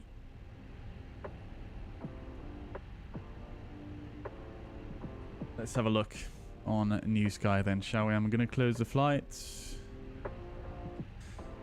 Oh, it's not looking too bad. It's not looking too bad. Right, so.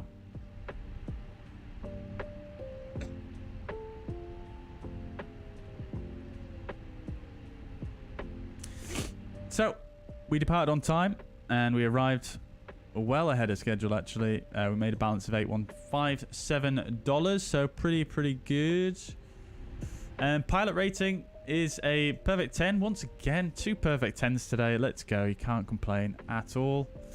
And the touchdown itself was not quite as optimistic as you guys posted there, but not too bad at all. 1.3 G, 247 feet per minute in normal conditions. 400 meters from threshold. Again, don't really want to mess about on this runway. Trying to get a butter landing and then ended up floating all the way down because of that profile there. Max centerline deviation 3 meters, so we didn't get deducted anything for that landing, but yeah, fairly average, I would say. Definitely not as good as the landing in Belfast. If we zoom in a little bit here, we can see a little bit better just after the aiming point there, just on the this next set of markers, so not too bad at all really. And yeah, pretty much on the center line there, so I'm fairly happy with that, to be quite honest with you. Touchdown zone center line is you know, always a bit more satisfying to get rather than a butter landing. Butter landing always nice, you know, but I don't know, I feel like my mindset has shifted from getting that butter landing every time to touchdown zone center line over the last you know, year or so. So yeah, who got closest then? I think it was Aviate, wasn't it? Aviate with minus 180. Nicely done. Nicely done, my friends. Nicely done.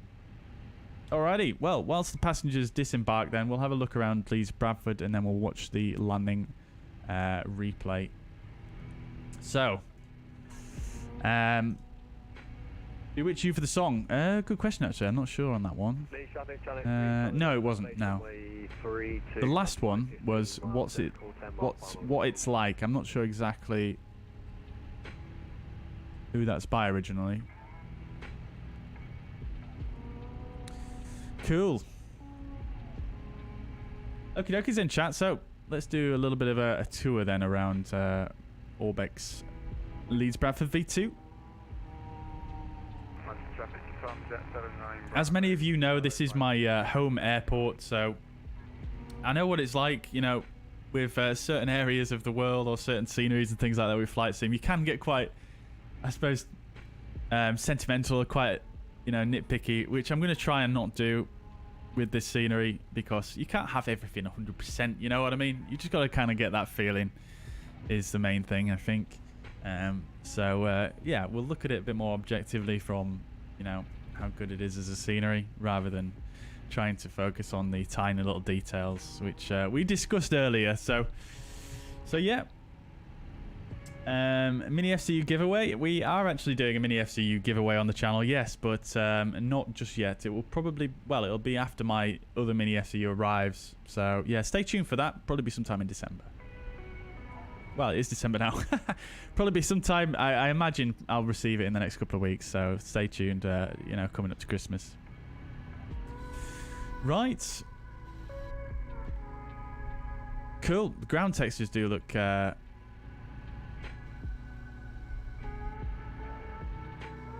Excuse me. Yeah, the ground textures do look very nice, don't they? Ignore the blurriness, that's just my LOD setting. But the ground textures do look very nice. They look very similar to the V1, but they just look a bit more sharper, a bit more defined. The ground markings specifically are a lot easier to see now, a lot better looking, I think, for sure. Right, let's get into the drone camera then, and we'll have a little bit of a look around. So we did cover some of this earlier on, but let's just dash all the way out here, actually go away from the airport. So you've got Leeds Bradford Industrial Estate here, which is included as part of the scenery. I don't think this is an auto-gem building, is it? Don't think it is, because you've got the cars parked here and stuff. Not much detail there, but I mean, it's a huge building. You can see it, you know, it's part of the sort of skyline around the airport, so it's there. You know, it's fine. It gives the correct effect, I feel like. I'd never noticed these guys before here. I'm not exactly sure what these are, to be quite honest with you. I'm not sure if they're... I'm pretty sure they're not what is there in real life, but yeah, they don't even look like really like British kind of shops. There aren't any shops on that road, actually, because you drive down here. I actually drove down here yesterday, and I think on the right it's actually Leeds heliport, actually. I think I'm getting this the right way around. Yeah, I'm pretty sure it is the heliport on the right, unless that's this further up. But I'm pretty sure there's no shops there anyway, nevertheless. What's this one as well? This is a similar sort of situation, isn't it? Interesting. I mean, it's nice to have the custom buildings there, I suppose. You know, you're never going to really come this close in normal flight. They seem to have done a lot of detail around this roundabout as well. They've put in the street lighting, which is nice to see, and they've got the Hawthorne Farm Inn, the pub here, which is accurate and quite nicely modelled and detailed, actually, I have to say. Yeah, cool. And then you've got you can go left at the roundabout here towards the airport parking. You can go right here. This is where you come along to the this is how I usually get to the spotting area. You've got a car park down here, which it's got no cars in it, but there is actually airport parking there, and another one to the right here, but as you can see, that one's not had anything done. Still have the street lighting down here though, which is nice to see. And then you come left here, and then you've got the runway threshold down here. They do have a perimeter fence here, which is nice to see. The perimeter fence is missing in some places on this scenery, but it's nice to see that it is here. And then you can come up here and come left here. I usually park about here and walk along here. You can see they've put in this dry stone wall here, which is relatively accurate. And then some, even some bollards. These bollards are actually there in real life. I'm not sure if they look exactly like that one, but like I say, I'm not going to get too caught up with those kind of details. And then you've even got some people spotting. Would be cool if those trees were removed as part of the scenery, because they're not that big in the real world, but nevertheless, they're there. Some cars parked. Quite common to see a lot of cars parked along here most days. And then just working our way around here, you've got this field as well where they've put a dry stone wall here as well and some animated horses. And I do tend to see horses in this field actually, so that is quite cool. Definitely some insider knowledge going on there. I expect they've probably done nothing down here. You've got Yeed and Tarn here as well. We'll just nip back up to the roundabout real quick, which is over this way. The roundabout, you've actually got some quite nice terraforming and detail around the underpass that goes underneath the runway. Always very, very cool to drive under here, especially if it's a plane taxiing across the top. Very, very cool. Looks like they've got the windsock in the right spot as well. That looks like it's accurate to the real airport as well. That colour of windsock, I'm pretty sure it is just an orange windsock at Leeds Bradford there. And then on the other side, you've also got a nice bit of detail as well. You've got the street lighting and the a little bit of signage. So yeah, pretty impressed with the level of detail around there, which is yeah, quite nicely done, I would say. Yeah, so I think we'll continue on around this way. And then you come to the junction where you can turn in towards the multi-flight hangar. Now it looks like these are custom buildings as well, I'm pretty sure. Not sure what they are in real life actually, but they are there.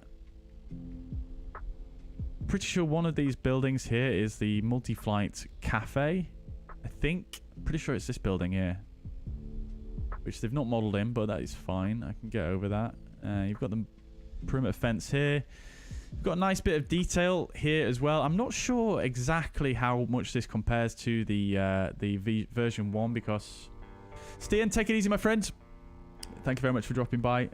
Because I didn't spend too much time over here, but I know these markings here, they are new. They weren't there on the version 1. And it looks like it's just generally being tidied up a little bit. You've got the custom taxiway signage there as well, which is nice to see. That's new. Let's zoom on around this way. Got a little fueling point there. Some tanks. Yeah, all looks pretty nice, really. Some parked cars here.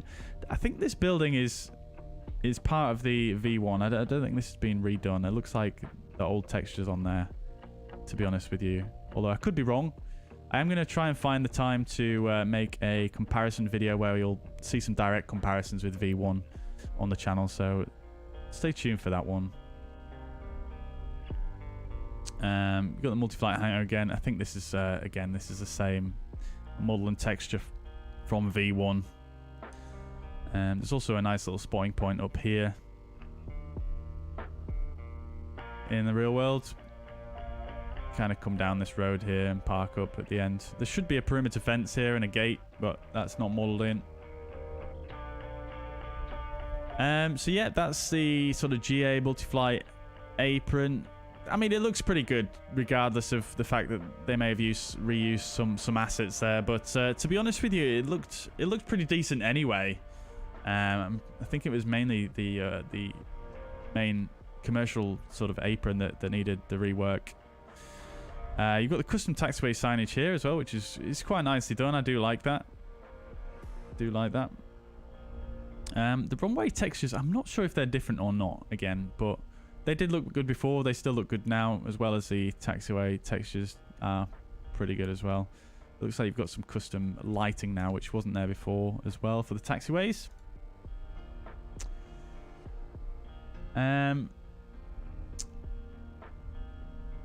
Yeah. I think they've added PBR as well. Looks like there's more sort of PBR going on with the ground textures, which is nice to see.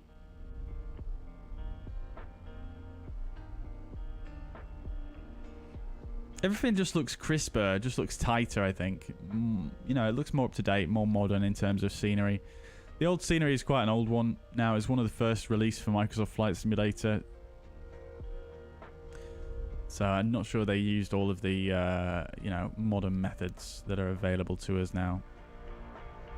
Got the custom taxiway signage here as well as the wigwags. There is stop bars there as well with the red lighting, which you can't really see in the drone camera or at this lighting conditions, but it is there. Now, with this area, I didn't really spend too much time here, so I'm not entirely sure what's being redone here, but as you can see, it does look pretty good. Yeah, I mean, it's all nicely done in PBR. I wouldn't be surprised if a lot of this is from the V1, but it does look like there is a lot more detail going on here with the parked cars and things like that. You've got the Jet 2 officers here as well. This stuff is new with the... is this a snowplow? Yeah, it is. And a snow clearer. You've got the new buses as well. Pretty sure these sort of silo type things are new as well. The ground markings across the board are much, much better, I think. Much clearer, much easier to see. Just generally really, really good, I think. Loads more clutter across the apron. You do have transparent glass in most areas as well. Not here, but you do have some, you know, here you've got a little bit of an interior. I don't think you can go inside.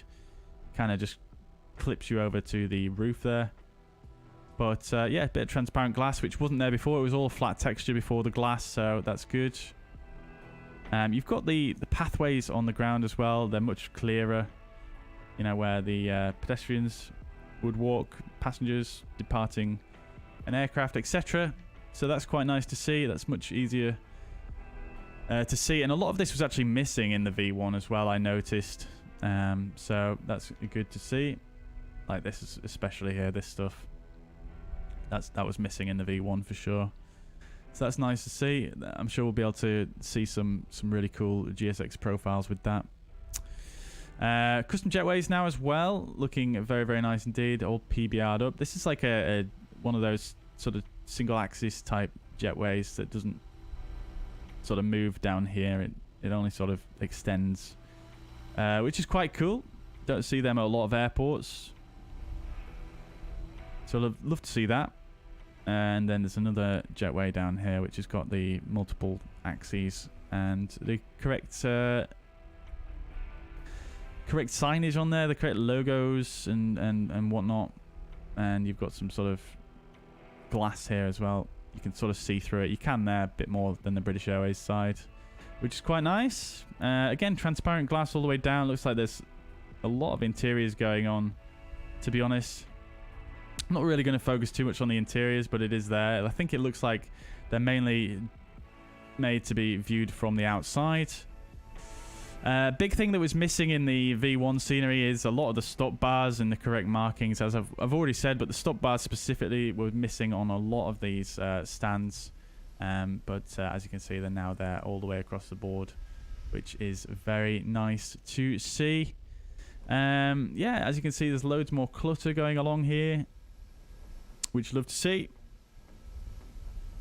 And then so this walkway has seen a massive improvement. Before, it literally just looked like this all the way down. You can see this texture here is either the same or very similar to that of V1. Just a flat texture, no transparent glass there. More transparent glass there. Quite a lot of detail going on in that one. Although there is a little bit of a gap there, which I'll mention to them.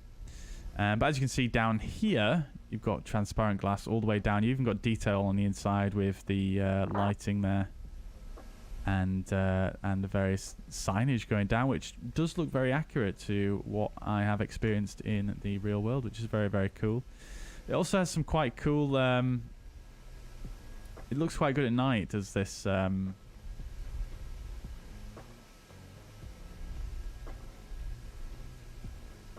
It's definitely the wrong time of day. Does this walkway? Nice lighting in there.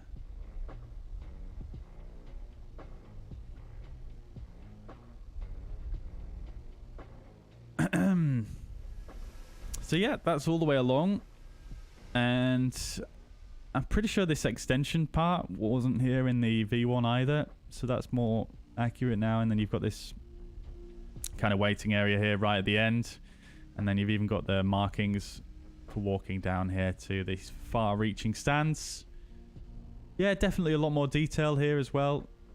and it looks good. You can also see on the land side you've got all this detail as well in the car parks with the cars and the bushes, etc., which is super, super nice. This apron has been updated slightly. It's a little bit subtle, but it has been updated. And then more car parks down here, which are populated. We'll have a look at the land side last. Taxiways, all looking very good, I think, in terms of the textures and markings. Very crisp. Nice PBR there as well. And then over here as well, I could not tell you for the life of me. I'll put it in the video, the comparison video if it is, but I can't remember if this was here in the previous one or not. I think it was. It was just far less detail, like these plows weren't here, and I think that was green maybe, I'm not sure.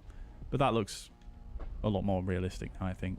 And then you've got this little field here as well, which has got these kind of barbed wire fences separating this field from the airport, which is a little bit odd, but you've got some more horses here as well for your viewing pleasure whilst you come for the backtrack and you're turning around there, and maybe on approach as well. So yeah, that's the majority of the airport. You've got that really, really cool profile as well they've captured. You can see that big downslope that way, which is very, very cool. Yeah, let's just have a quick look over here as well on the land side. As I've already mentioned regarding the car parks, loads of detail here. You've got these guys here as well, which is true to life. You've got these, I'm not exactly sure what they are for, but you've got these slight reservoirs here. Yeah, car park. I did notice there's another building over here. You've got the travel lodge as well, which I can't tell you if that was in V1 or not, but it's there in V2. Lots of really, really good markings and detail on this side. It's really good, the land side, actually. I'm really impressed with it. And you've got the sort of short stay car park here with some static people as well, and all the markings and all the cars, and yeah, it just looks really good land side. I have to say they've done a really fantastic job with that. You've even got the Viking bus stop airport parking, which is very accurate as well. They'll take you over to the car parks we looked at previously. And yeah, the updated sort of landside facing part of the terminal as well, which is much more accurate than the old V1, especially this part here. Yeah, the old V1 was very, very outdated in that regard. And there's some interiors going on there as well. I think this is actually a check-in hall, if I remember correctly. Maybe this is definitely a check-in hall here at the real airports. I think this might be the security down here. I can't remember. Security may be down there, actually. Let's see. Can we actually go around there? Can't go in, but we can have a look in. Oh, yeah, there's the security down there. Nice. So they got the layout right. Inside even. So that's good. And then, yeah, I mean, I think that's about it, really. I think that covers it. You get the gist. I think they've updated these advertisements, billboards as well, which is nice. You've got this one here, which you always see driving into the airport. This is the road you drive down coming in. So yeah, I think it's a very, very nice V2. I think it's definitely got some worthwhile upgrades. I feel. I mean, obviously, with it being my local airport, I'm going to be a lot more inclined to purchase it. But in a nutshell, if you own V1, you will get a pretty big discount. I think it's about 70% if you already own V1 for getting V2. But if you don't own V1, it is obviously a new purchase for the scenery, and it's going to be $27.21 in Australian dollars. Not sure what that is in your local currency, but by all means, more than free to go and Google the conversion. And oh yeah, we didn't actually check out night lighting, did we? Let's just do that real quick.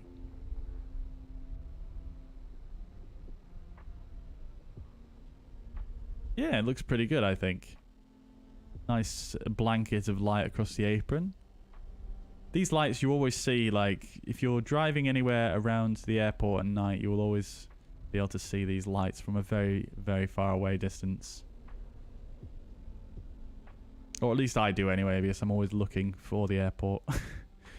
But yeah, it looks pretty good. As you can see, you've got these flat textures here, which I think are remnants from V1. But the walkway looking very nice. You can see inside as well on these transparent glass areas at night, which is quite cool. Does look a bit sparse in areas, but I'm not too concerned. I think that's quite nice effect. Especially looking from the cockpit here, looks pretty good, I have to say. And let's see what it's like on this side as well. Yeah, pretty nice. I think this Jet 2 part here, I don't know if I mentioned this earlier, I think that's remnant from V1 again. You can tell sort of with these blurry flat textures.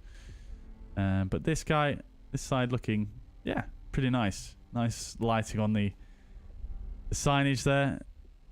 Yeah, looking pretty good, I think. Pretty good. Good. Alrighty, Andrew, no problem. Take it easy, my friends, and thank you very much for dropping by.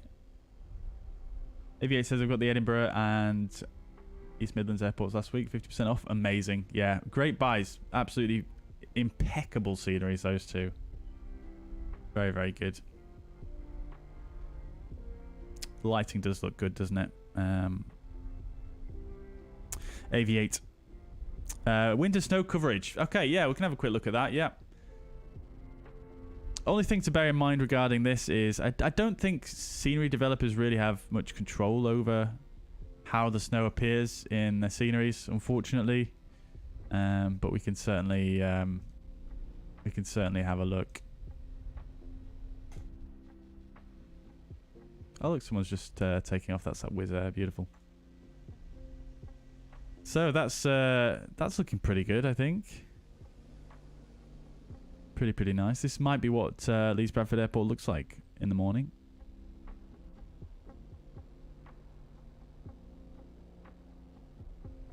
Looks pretty good. I mean, there's none on the taxiways and runways, which is always nice to see. Maybe if we go in and just crank up the snow depth a bit and just see what that looks like.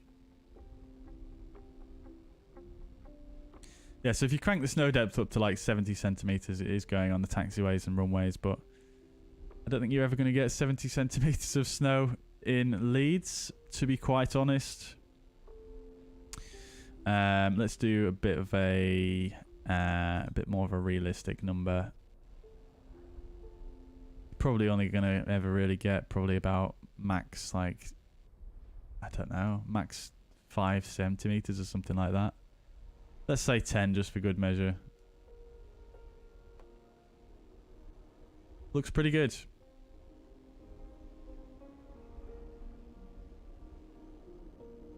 Looks really good, actually, to be honest with you.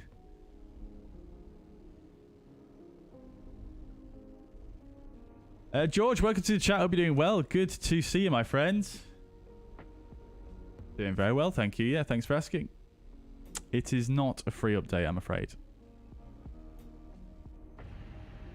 Right, okay, well, let's watch the replay then. I think that's the scenery tour more or less concluded. I hope you guys enjoyed that. If you've got any questions, feel free to drop them in the chat or in the video description if you're watching after the fact. But let's go ahead and get the aircraft fired up for a replay. I don't know if I mentioned the release date as well. It's actually next Thursday on the 7th of December.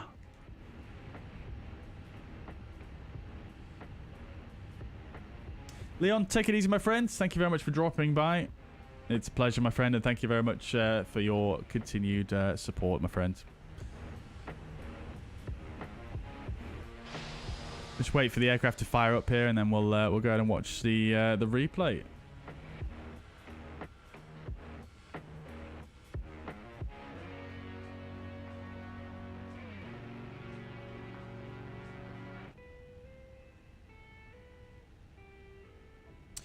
Okay, there we go. Let's do it. Let's make sure we disconnect from VATSIM before we actually do that. Cool. We'll go back to live weather.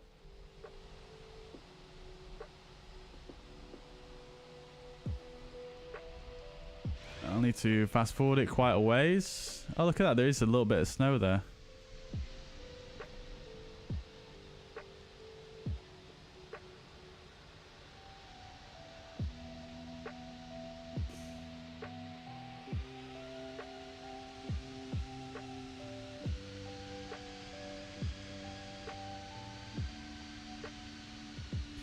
Over the threshold, came over a little bit low. Nice touchdown. Kept the nose in the air just a little bit too long there, I think. You can see I'm kind of holding it up by accident. But pretty good though, I think. Right on the center line there. You gotta love to see that. Very nice.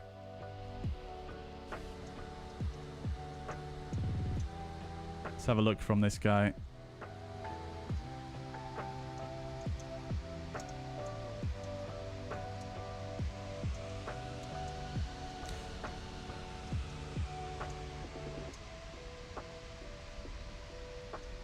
Yeah, the nose did go up a little bit there after I touched down. Not ideal, but yeah, it's fine. Righto then, chat. Well, let's rewind a little bit here, and we'll play out from the passenger view for the remainder of the stream here. So, guys, thank you very much for watching. Hope you have enjoyed the stream today. Thank you very much to everybody who has been in the chat today and said hello. Thank you very much to Soren for your gifted memberships, and congratulations to everyone who received one. Yeah, guys, thank you so much for watching. Ace Airstream says it looks quite authentic. Overall, looks pretty good. Though personally, I'd like to have seen more work on the interiors. For a smallish airport, it should be possible. Yeah, I see what you mean. Yeah, yep. Yeah, I agree. I mean, they probably could have done, you know, a bit more on it. But yeah, I mean, it doesn't bother me too much personally.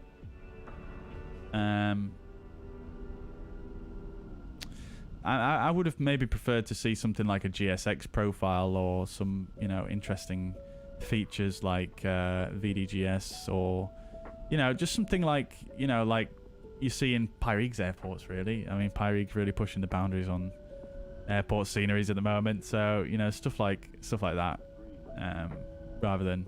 I know, obviously, they do very, very good interiors as well, but I would have probably taken something like that over an interior. But yeah, I definitely do see what you mean. They could definitely potentially do some more on that.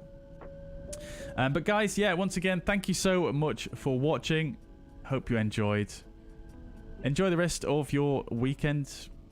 I'll see you in the next one. Next stream's probably going to be sometime next week, I'd imagine. So thanks again, guys. Have a good evening. Bye for now.